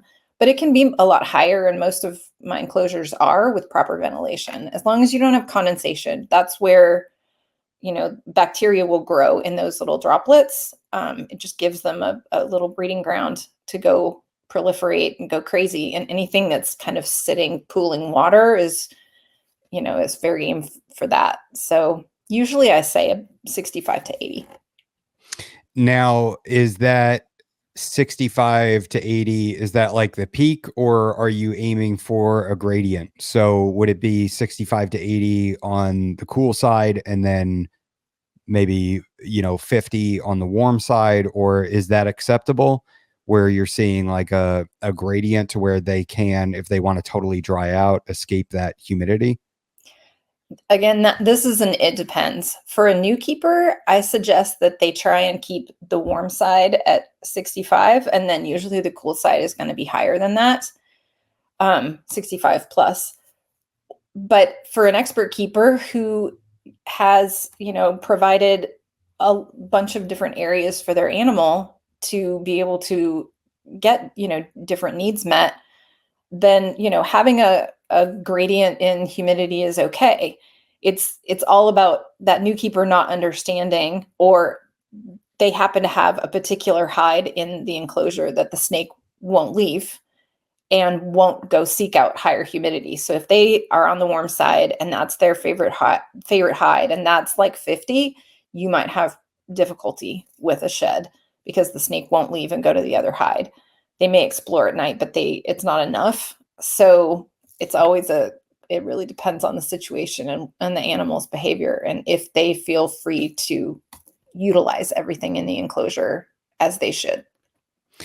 And how do you recommend somebody maintain that 65% humidity?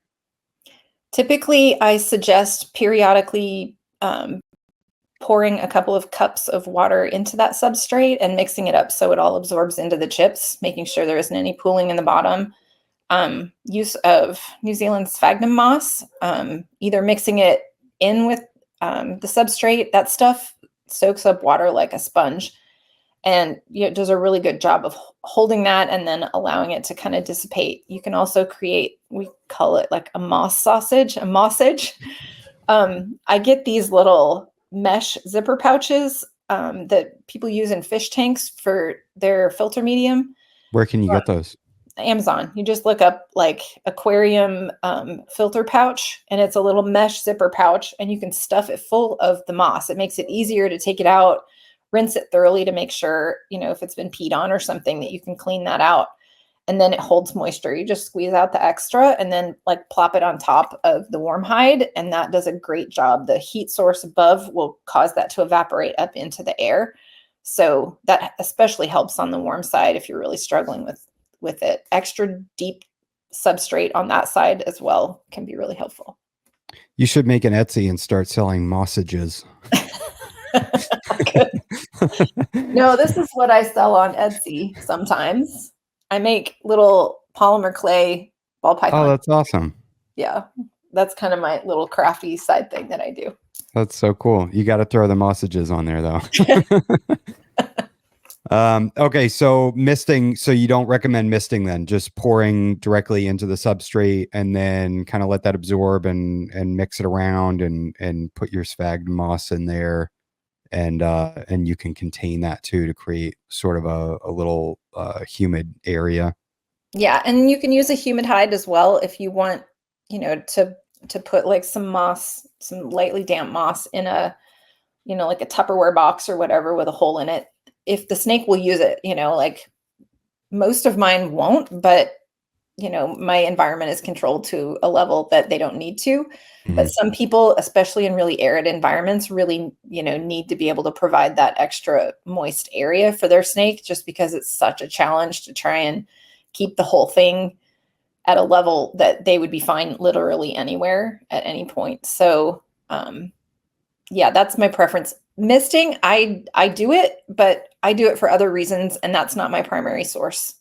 Just because I don't want it to just sit on the top. And once those chips dry out, you'd be misting all the time, in order to try and keep the humidity up. And that up and down just does a number on their respiratory system. It dries Mm. out the mucous membranes, and then that's what allows pathogens that cause respiratory infection to get into the lungs. And if it's a big yo-yo like that, which we see a lot with the new keeper that just sprays in there and then comes back in the evening after work and does it again, and it's been at 30 all day, and then it goes up to 85, and then it's there for an hour, and then it plummets to 30 overnight. And that's kind of why I avoid misting. But once you get into a situation where you're bioactive, or you're getting on top of mastering all of these things, and you're doing the other things that you can to improve humidity inside the enclosure, then misting is often kind of an enrichment tool. My Mhm. corn snake will literally come from the other side of his enclosure over to the door, and I have a big kind of an industrial sprayer, and I'll like push the button so it just drips out the end of it, and he'll sit and drink Mm. the water from the end of the sprayer nozzle. He loves it. I don't know. That's funny. I think it's just a natural instinct that moving water is fresh versus stagnant water in bowls is potentially suspect. Yeah. All right. Well, that brings us right into water bowls. How often do you recommend somebody changes their water out? Uh, how many keepers do you get that don't change their water out? They just go in and top it off. I mean, is that common? Um, People don't usually, it usually doesn't come up necessarily that that's a problem, because the problems that can cause, it would be really hard to regress it back to that issue. But I what I do and what I recommend for others is to change it either every day or every other day, and once or twice a week scrub it, because that slime builds on the Mhm. edge. And there's certain water dishes that you can feel that really quickly. I use ceramic dishes, like ceramic dog dishes, and I don't feel it as often, but I just have, my pattern that twice a week, I scrub it with, you know, unscented dish soap and get it all clean. And then I put filtered water. We have a house, not a house filter, but like a filtered spigot in our kitchen. And I use that just because I don't trust the water out of the tap and the things that are in it. And I don't know what the long-term impact will be on my animals and their organs with stuff like fluoride and heavy minerals and stuff in the water. So I use filtered water. You can use a Brita water filter. That's pretty cheap to just buy a Brita pitcher, and use that for it. So I change their water every other day, typically. Okay, so you're just dumping out the bowl and then filling it up, and then once or twice a week you're doing a full scrub. Yep. Okay. Uh, what about do ball pythons soak? Do you provide a bowl large enough for them to soak in, or is it just a bowl for them to drink? Um, it depends. I can tell when my snakes want to soak, because they'll try and shove themselves into their water bowl. The bowls that I have are like a dog dish. They could fit most of themselves in it, but if they shoved themselves in it, most of the water would come out. But occasionally, there's two in particular that will like to soak themselves before a shed. And I have a big bowl, like a really big bowl. And when I see them try to start doing that, I will replace their water dish with the big bowl, and then they'll plop themselves in it and stay for a day or two. Hmm. But it's not every time, and it's not every snake. And especially with ball pythons, I never say that there's a problem in providing a bowl big enough for for their snake to soak, and some will choose to use it. I don't recommend with ball pythons force soaking them unless there's a medical need, like you're treating scale rot and you need to do a betadine soak, or there's a burn or something like that. Because some of them are so averse to water that the experience is really unpleasant for them. Hmm. If they're allowed to make that choice, again, goes back to their agency. If you give them the option, some will use it. The key reasons a snake would soak, or a ball python in particular would choose to soak, is either they have mites and they're trying to kill them, they're too hot, or they need moisture. That's typically the reasons that I have seen. There's the occasional weirdo that just likes it and wants to be in its bowl. Okay, that's fine. But Yeah. do you have to provide that? No, like just like you don't have to provide every possible, enrichment or environmental option that exists for your snakes. As long as they have access to, clean fresh water, I don't think you necessarily have to give them a soaking bowl. How important do you think day-night cycle is? Critical. That's another key reason that a lot of animals won't eat, is that they either have like a red light or a something, and it's constant light. I don't know if most people know this, but the color of the light at dusk is red, and the color of light at dawn is blue. And so providing either of those sends an instinctual signal to them about what time it is. So if you have a red light on, they think it's always time to be up because it's dusk, and it's, that is sending their body a message that, they don't know when it's time to go to sleep. So, that causes like sort of an accumulated stress situation.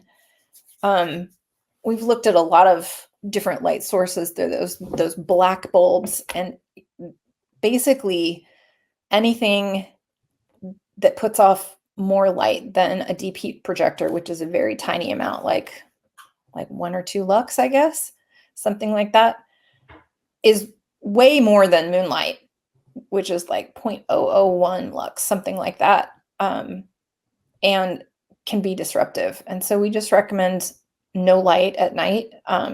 If you have colored LEDs in your room or whatever, I recommend those be turned off as well, just so that they have darkness that tells them instinctually that's nighttime. It's time to come out. Yeah. Yeah. It sounds like it would be like a nightmare if you were constantly trapped in daylight, and that's essentially what you're doing to the animal then, if they think it's always dusk. Well, it's like, I try and relate it to people that, okay, if all of the lights were turned on in your house and you could never turn them off, try and sleep. Have fun with that. Yeah. Yeah. That would be You'd just be horrible. stressed out, right? Yeah. Yeah. It's important for sure. What about UVB? What are your thoughts on UVB? Do you provide UVB? I do. But my enclosures are all large. There is a certain distance from the UVB that's safe. So if the animal's too close to it, it can cause, in essence, like sunburn, skin damage to the animal. With a ball python, because they are Ferguson zone 2, they are a primarily shade dwelling species. It isn't critical, like the animal's going to die. Like, they're not going to get MBD like a beardy if they don't have access to the proper, UVB and halogen. And in juvenile phases, I didn't provide any UVB when they were in smaller enclosures. I've tried every enclosure type that you can do. I've converted tubs into enclosures, etc. And I only started providing the UVB when I got into a 2-foot tall enclosure, and I could provide it at a safe distance from them. So I use Arcadia Shade Dweller, 6 to 7%, depending upon which bulb I happen to get. There's a forest bulb, and then there's the Shade Dweller Max. Only those T5 linear tubes are recommended based on the consistency of their output. So there are a bunch of different combo bulbs and, coiled style UVB bulbs, but their radiation when tested is either inconsistent or harmful as far as how far out it comes. And so I will only recommend Reptile and Arcadia Shade Dweller units for this species anyway. That's what I use. I use the Arcadia, whatever it is, 6% bulbs. Yep. And the cool thing is, in my experience, is they make the cage nice and toasty too. So it's they do put off a little bit of heat. Yeah. Especially like in these, enclosures that are PVC, and it really makes it nice and warm in there. It gives a good gradient. And I just use a little deep heat projector for sort of an additional, more focused hotspot. Let's get into enclosure size. If I'm going out and I'm picking up, let's just say a ball python at a show, so let's figure it's probably, 2 to 6 months or somewhere in that range. What are you recommending I start the animal out in? My recommendation, and this might be controversial, I don't know, I is hope it is. it's to convert a tub. It's a cheap way to go. It's similar enough to, the feel of a rack that the snake has been exposed to already. It's really easy to, use a soldering iron and cut a hole. And you can get on Amazon these aluminum rimmed mesh pizza screens. So the whole edge of it is completely sealed off with an aluminum strip. Mm. Place that on the top and melt some holes around the hole and zip tie it to the top so you can hang a light over the top of it or a lamp over the top of it with a DP projector. It's easy to melt holes inside for ventilation, so you can add as much as you need. You can melt a hole for your probe wherever you want it. This is often a problem with PVC, is like where the hole is for wires to come in means you've got like a length of wire that the snake likes to climb all over. You can kind of minimize that. I mean, they're just so flexible, but I always recommend people use those baby drawer safety cabinet latch things for extra support around them. Get a latching lid tub and then add several of those around the edge so they can't kind of lift the corners and stuff. Ideal, size, I would say for hatchling, anything from 37 quarts up to 110 gallons, you're still in a manageable size, and it's pretty cheap to buy. And, it's a great way to kind of grow them through their juvenile phase before, and think about what you want to do for your long-term plan. Do you think that racks and tubs are kind of unfairly demonized? Like they're getting a really bad rap kind of across the hobby amongst hobbyists. It doesn't seem like, breeders, obviously it's a necessity. Do you think that that's warranted or unwarranted? Have to tread very carefully on that question, right? I will. No, well, you're free to have your own opinions. I do have my own opinions, and I'll help anybody with any situation, rack or not. I don't like rack systems, primarily because it doesn't allow the animal to express as many natural behaviors as possible. There's not enough height to be able to even offer UVB or anything more than infrared C for heating. They can't climb. I know that's another controversial ball python community thing of, they're a terrestrial animal, they don't climb. Well, tell that to my 4 that are all over their enclosures, and I provide them all sorts of stuff to climb on. The more options they have to do it, the more adept they become at using their tail and weight, to be a lot more dexterous with it. All of mine love to do that. So racks are just limiting in a lot of the enriched environment options that I would recommend. It's very difficult in a rack system to provide a day and night cycle. A lot of tubs are opaque, at least in a rack systems, not all of them, but a lot of them are.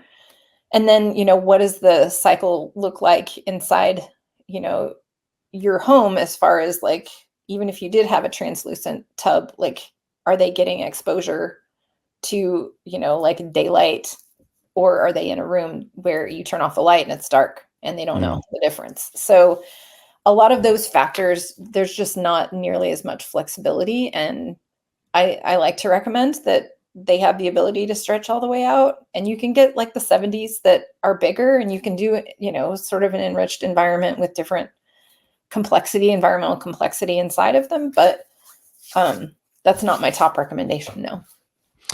What about when you're starting out, like or when you have a baby? Do you think that's an acceptable use for a rack, or like so kind of not looking at it as this animal's always going to be in a rack, but I understand why breeders need to do that in a lot of cases.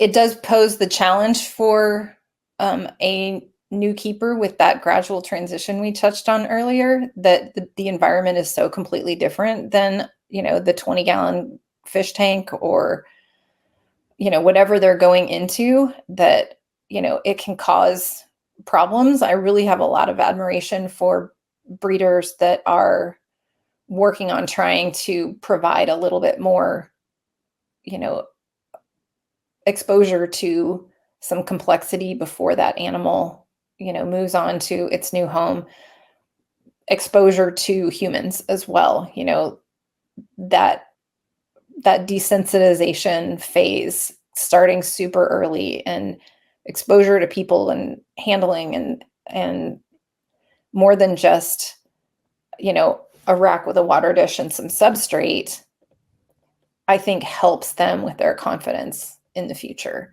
I'd Yeah. like to see more breeders think about how they can do that even within the confines of, the rack system that, they are growing their animals in. I've seen, Summer Melville is working with Kinova and trying to provide some of that extra exposure for hatchlings as well. And I love seeing some of the advancements and things that breeders come up with on ways to do that. Another friend of mine just had his first clutch of Brazilian rainbow boas, and he set up a rack basically with shoebox tubs, but he devised a really novel way to provide UVB at a safe level to all of them within that system. I see Focus Cube Habitats working on how you can provide for green tree pythons a rack system with some height and exposure to UVB and LED lighting. And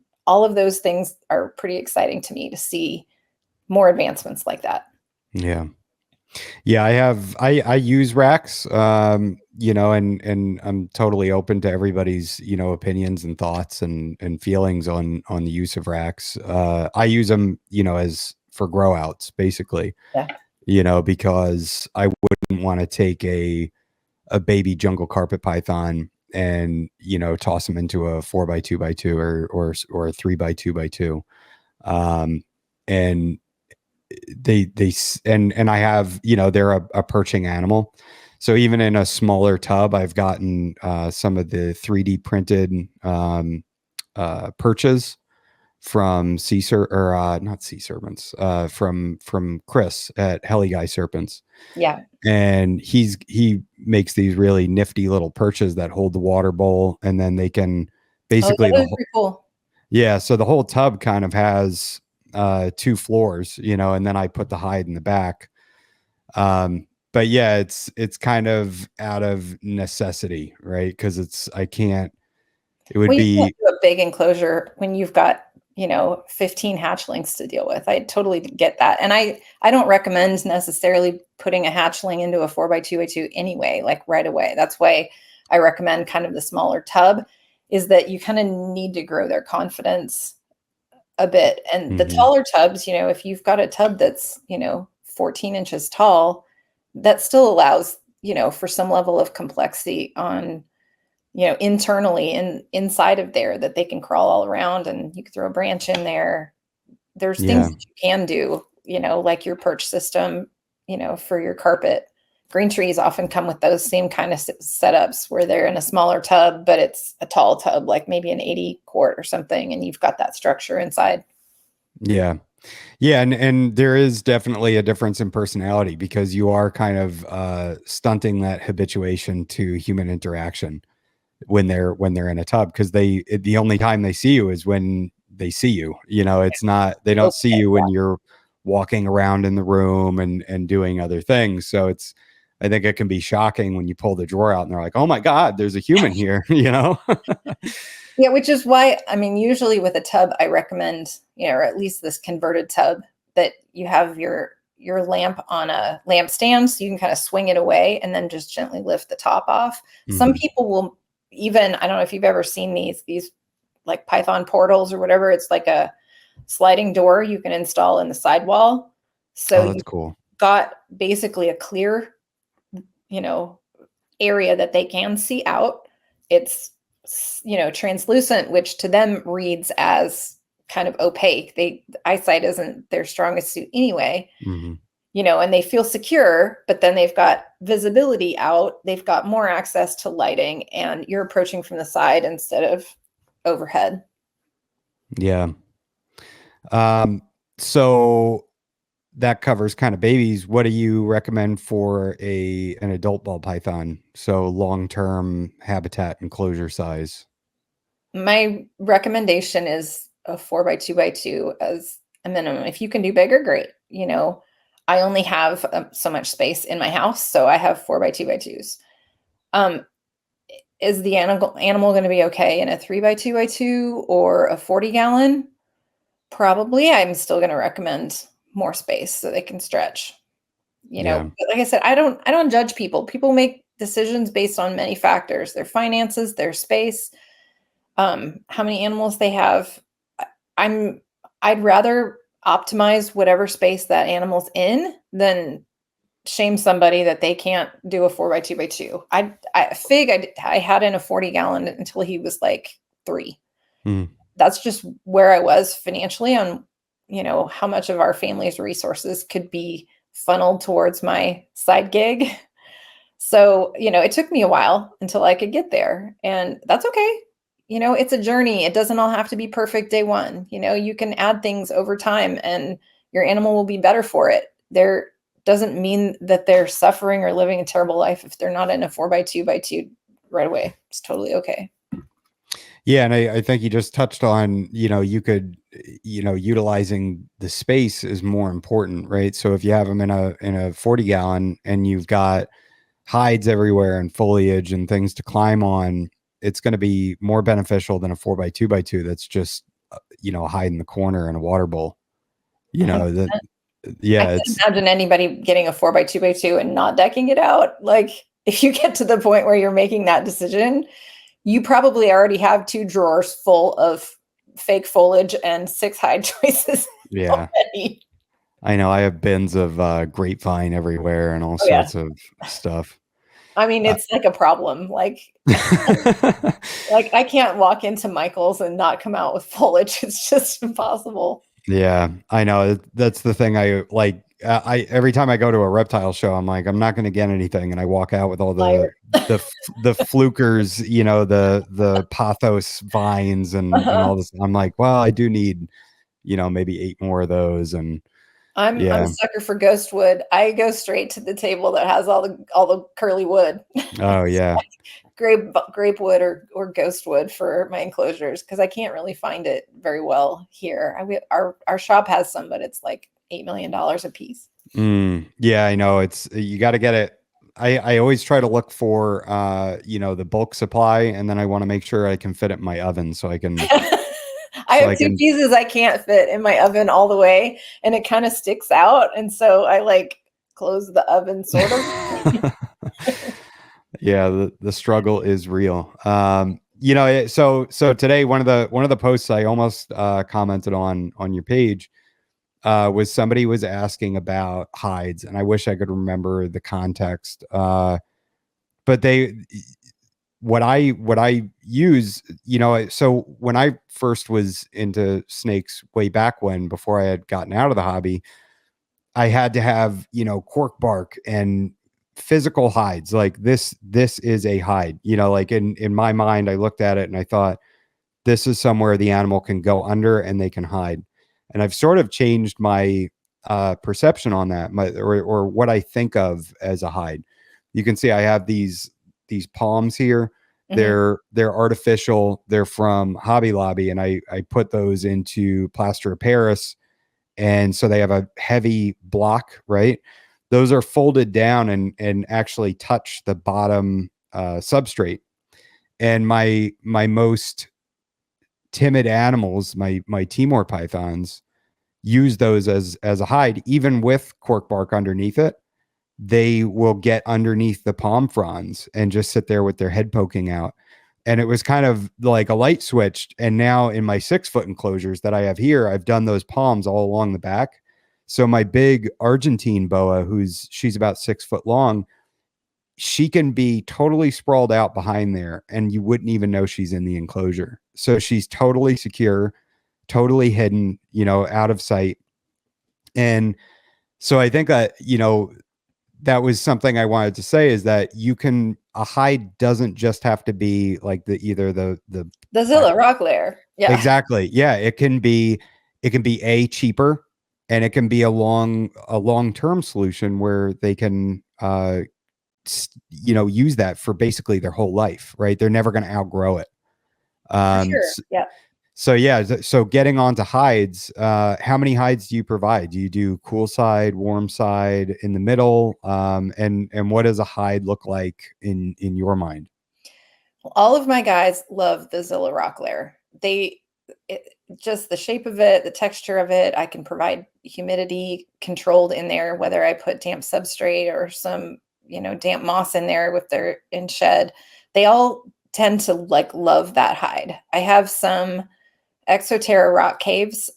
So those just are like a lid, that sit on top of the substrate. So they have to sleep on the substrate inside there, but they tend to like those pretty well. But I also do what you're talking about. I have a number of like antler sheds, deer antler sheds that are kind of rounded looking. So if I put like one of those and a branch kind of stacked in the middle, and then I shove large bits of foliage in and around that, they can crawl under there and sleep under there like a hide, very similar to what you're talking about with the palm fronds. And we see this a lot with brand new hatchlings, especially if they were kept in a rack that didn't have any kind of hide in it, that the snake doesn't inherently know, oh, that thing is shaped like a hide, I'm going to go in it. They might sandwich themselves kind of behind the hide under some leaves, I'm like, they're still hiding. To them, that is a hide. It's fine. They're like, they won't go in their hide. I'm like, chill, it's fine. The snake is happy. It's just puddled over in the corner under your leaves. It's fine. But you can do all sorts of stuff. You could get a piece of slate over 2 bricks, and that's a ledge for somebody to go under. You can get a cork flat and kind of prop it up with some rocks. I'm a big proponent of like rocks in nature, smooth or otherwise. I always provide a kind of a round, flat rock outside of any hide that they have, because their pattern is always in the evening. They'll come out just their neck and they just want to lay their face out. And so they like to lay on it because that absorbs heat and it's nice and warm. So I provide a lot of rocks and stuff, and then I'll use those as ways to prop stuff up so that they can, weasel underneath there and curl up. So I'll find them in all manner of places typically. Yeah. So key takeaway, a hide doesn't have to be something that is marketed as a hide. You can get pretty creative with it. And this is do a another lot thing of we things. do when people will ping me at like 9:30 at night and say, I just took this snake in and I've got, this 10-gallon tank, and I just was dealing with one last night. She had too hot of a bulb. It was 95 in there. I'm like, you need to turn that off. Too much. She's like, well, then what do I do for heat? I'm like, okay, do you have a human heating pad? Yes. Put it on top. It's really no different than a radiant heat panel. Put it on low, and we're going to watch that temperature for the next hour and a half and see what temperature it gets. If it gets above 88 degrees, that's a fail. We can't use it.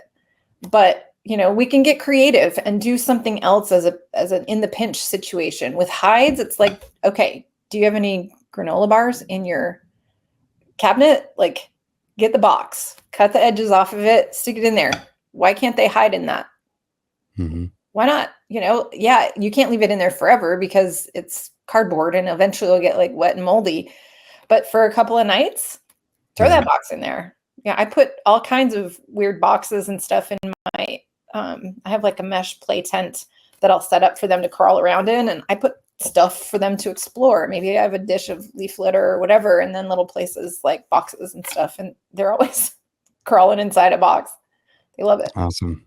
Yeah, and maybe it's not that bad of a thing that you have to throw it out in a couple days, because then it's throw a new one in there. Put your Kleenex box in there. It's fine. Yeah, and then it's new stimulation for the animal.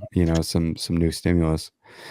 What do you recommend that people feed, and how often? Well, for a hatchling, usually, every 5 to 7 days. And my recommendation for this species is to aim between 10 and 15% of their body weight. So knowing their weight and tracking their weight is an important factor. Can you go above? Sure. I know a lot of breeders will start off with like a rat pup for, their young ones. I think that's a little much, but it does get their weight up so that they can be sent out to their forever homes faster. But long term, that sort of a feeding cycle puts fat on their body faster than their bones and organs can grow to accommodate that. So I generally recommend the 10 to 15% rule about weekly. And then when they get to around 500 or 600 grams, start slowly spacing it out. When they get to an adult rat in size, so something around 60 to 80 or 90 grams, just stay there. Yes. Is that like a smaller, like a small rat? Small Okay. adult rat, yeah. Typically, I'll suggest, stay at that level, unless your female gets above about 1,500 grams, and then we can talk about a medium and what the appropriate, feeding cycle is. Usually, like fairly new adult, in the 2 to 4 range, are still going to be eating about every 2 weeks or so. But like all of mine are closer to 3 weeks. They are somewhere between 6 and 14 years old. And their metabolism has slowed down. I track their weight. I figured out how often I should feed them approximately to keep their weight pretty stable. And I just watch their behavior. So it may vary. If they're not out hunting yet, they won't get fed quite yet. If they come out a little early, I may make them wait a day and then I'll throw them that. But I offer also a variety. There's this urban legend out there that rats are somehow more nutritious than mice. But if you look at the nutrient content data from Rodent Pro has provided it, and there's a couple of studies that I found with data on, fat, protein, calories per gram, ash, various minerals and whatnot. They are pretty equivalent and within an acceptable range of what is a decent meal for them. So I recommend mice, and you can feed multiples periodically. That's fine. They do that in the wild. They definitely will come upon smaller critters. It's not like the perfect prey item strolls across their path, every time they eat. So mice are fine, rats are fine, quail are fine, chicks are fine, a hamster or a gerbil, fine, if they're within the appropriate range. ASF is fine. Some people say like, oh, don't give them ASF. It's like crack. They'll never go back. Mm-hmm. I've fed mine the occasional ASF, and then they eat rat the next time. I'll feed them a chick once in a while, and then they'll eat rat the next time. Like my guys are garbage disposals. They'll eat literally anything that I throw in there for them. So a varied diet you would recommend, kind of Yes, switching I it think up? that is good for the gut biome in general to provide variation. Yeah. Okay. And so about what age do you think that they would, with that kind of feeding guideline, and of course everything has a different metabolism, but when do you think that they would reach that small rat size? Around a year. Okay. Right. And then do you dial it back from there? Like once they get to that size, like how often are they getting that small rat? Once they hit about the 500 or 600 gram range, then I suggest moving it to about nine days or so. When it gets up to closer to 900, move it to like 12. And when you hit the 1,000-gram mark, then go to 2 weeks. Okay. And then you just kind of stay there at 2 weeks? Yeah, and just monitor things, monitor the body condition, monitor their behavior, and when they're out hunting and whether or not they're still gaining weight. They'll still gain weight, even on a small rat. Every 2 weeks, they'll still be gaining weight for a while. And then at some point, it kind of just levels out where they're going to be. All of my guys are between like 1,300 and 1,550, somewhere in there. Okay. And that's just naturally kind of where they stopped. And I was feeding it 2 weeks the whole time. And then they just kind of like evened out. And then it started to be like they were, their body condition started looking heavier, and then they started, I needed to just keep spacing it out so I've got some between like 17, 18 days, some closer to 21. And it's different snake metabolism really is kind of the situation. It's fine if they keep growing and gaining weight, as long as they don't turn into a tube where there's an indent along their spine and, you know, tight fat rolls when they bend. Mm. Uh, how I just got this brand new ball python and I'm talking to you and I want to hold it all the time. You know, I want to sit on the couch and hold it, and I want to walk around with it around my neck, or, you know, in my pocket or whatever. What do you recommend there? How do you curb that desire to constantly hold the new snake? It's super hard because people do not want to deal with the whole concept of delayed gratification.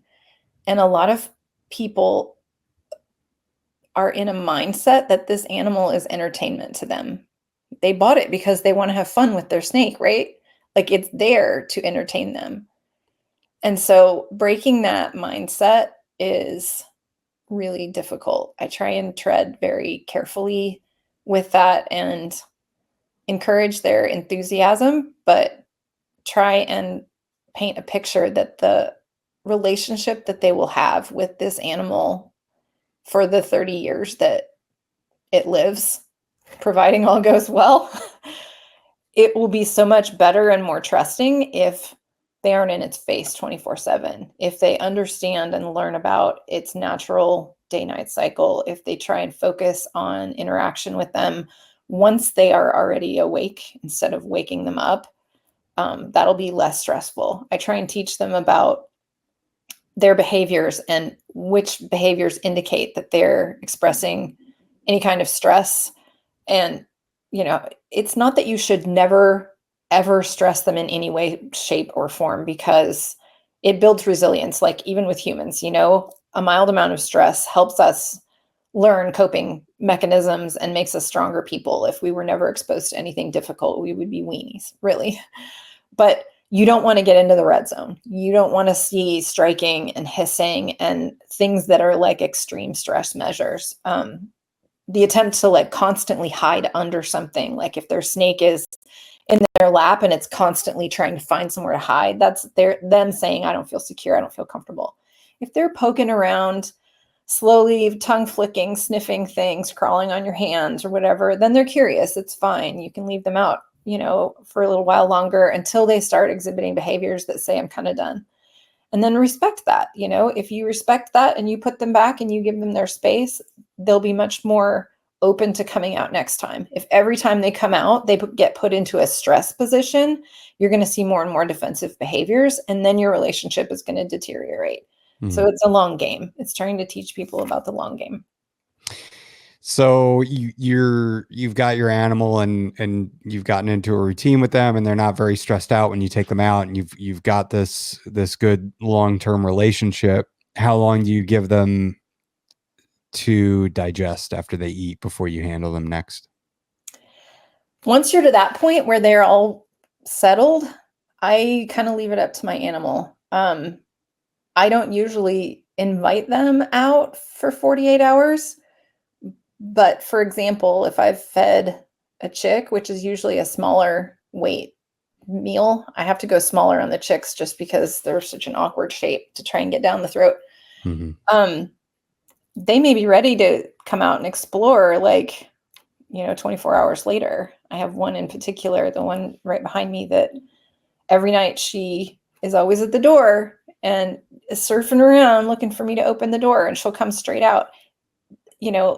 I give advice to leave them alone for 48 hours so that, especially new snakes, that meal has 48 hours to get decently far down the digestive process, that it's unlikely to be regurgitatable at that point.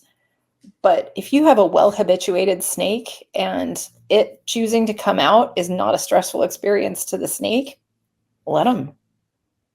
Okay. What are some potential health problems that you could expect to run into with a ball python, and how should they be addressed? Well, we talked about the propensity for burns and how that happens.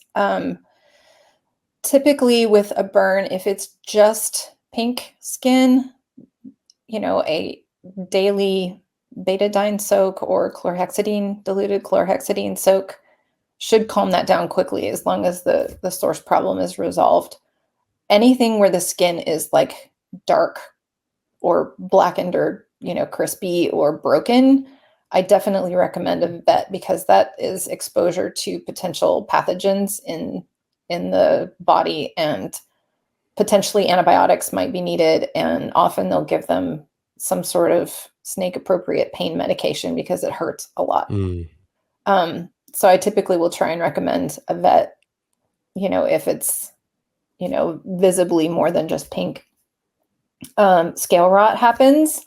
That is a bacterial infection. That's not just from wet substrate, it's from bacteria. And if it's just a little spot here or there, I recommend like a full enclosure clean to get rid of whatever the source of the bacteria is. If it's significant, I'll suggest paper towels until that's healed and shed off. And if I'll suggest that people take pictures of it every day so they can track whether or not it's getting worse. If it's getting worse, go to the vet, get some antibiotics. If it's staying stable, then soak every evening in lukewarm, diluted either betadine or chlorhexidine, either one's fine. And then basically that skin will shed off. And if it's not gone, then you may need to seek some help. Eye caps, if a humidity box does not work, you might need some help from a vet. You could apply a little bit of pure glycerin to the eye cap to help soften that up. And then a humidity box with a terry cloth towel inside helps give them some texture to rub their face against. Prolapse can happen if the snake is dehydrated / given too large of a meal and doesn't have enough hydration to kind of push that through, or there might be some sort of a congenital defect issue. I've seen that happen as well. Prolapse, I usually recommend a sugar water paste applied to the tissue to keep it moist. Usually that'll help it retract as well. If it doesn't retract, you need a vet immediately. If it does retract, cool. If it happens again, go to the vet. Mm. What about respiratory infections? RIs definitely also can happen. That's a straight bet. No matter what the situation, I never recommend any home treatment. I know there are people that do home treatments and have had some success with it, but I don't want to be responsible for advising someone to do something like that, have them implement it incorrectly or have it not work, and then feel responsible for what happens to their animal. They don't have the ability to fight that off on their own typically. It's such a cheap fix too. I mean, you take them to the vet and they give you antibiotics and it's done in like a week and a half. It's not that bad. Yeah, I know people get wigged out at either oral or syringe administration of antibiotics, and I understand that. And I mean, there's a whole thing on snake antibiotics and what animals are developing resistance to, what gets prescribed on the regular, which ones are better, et cetera. And that's like a whole nother podcast, but yeah, I definitely recommend taking the animal to the vet to get antibiotics and then figuring out how this problem happened in the first place. And usually it's kind of misunderstood. High humidity does not cause respiratory infection. It's typically some combination of temperatures too low, which impacts their immune system and ability to fight things off, / humidity being too low or up down. It's bacteria that's building up. It's the bacteria that is always the cause of any kind of an infection, bacterial infection. There's also viral infections and, fungal infections, but typically RI is almost always a bacterial situation. So teaching people how to make sure that their enclosure is kept clean, kept the right temperature, kept the right humidity level. Awesome. Thank you, Tracy. I think that was pretty extensive. I think that was a good little care guide for somebody that might be getting started with ball pythons. Well, thank you so much for having me on. I really appreciate the opportunity to be here and getting to know you.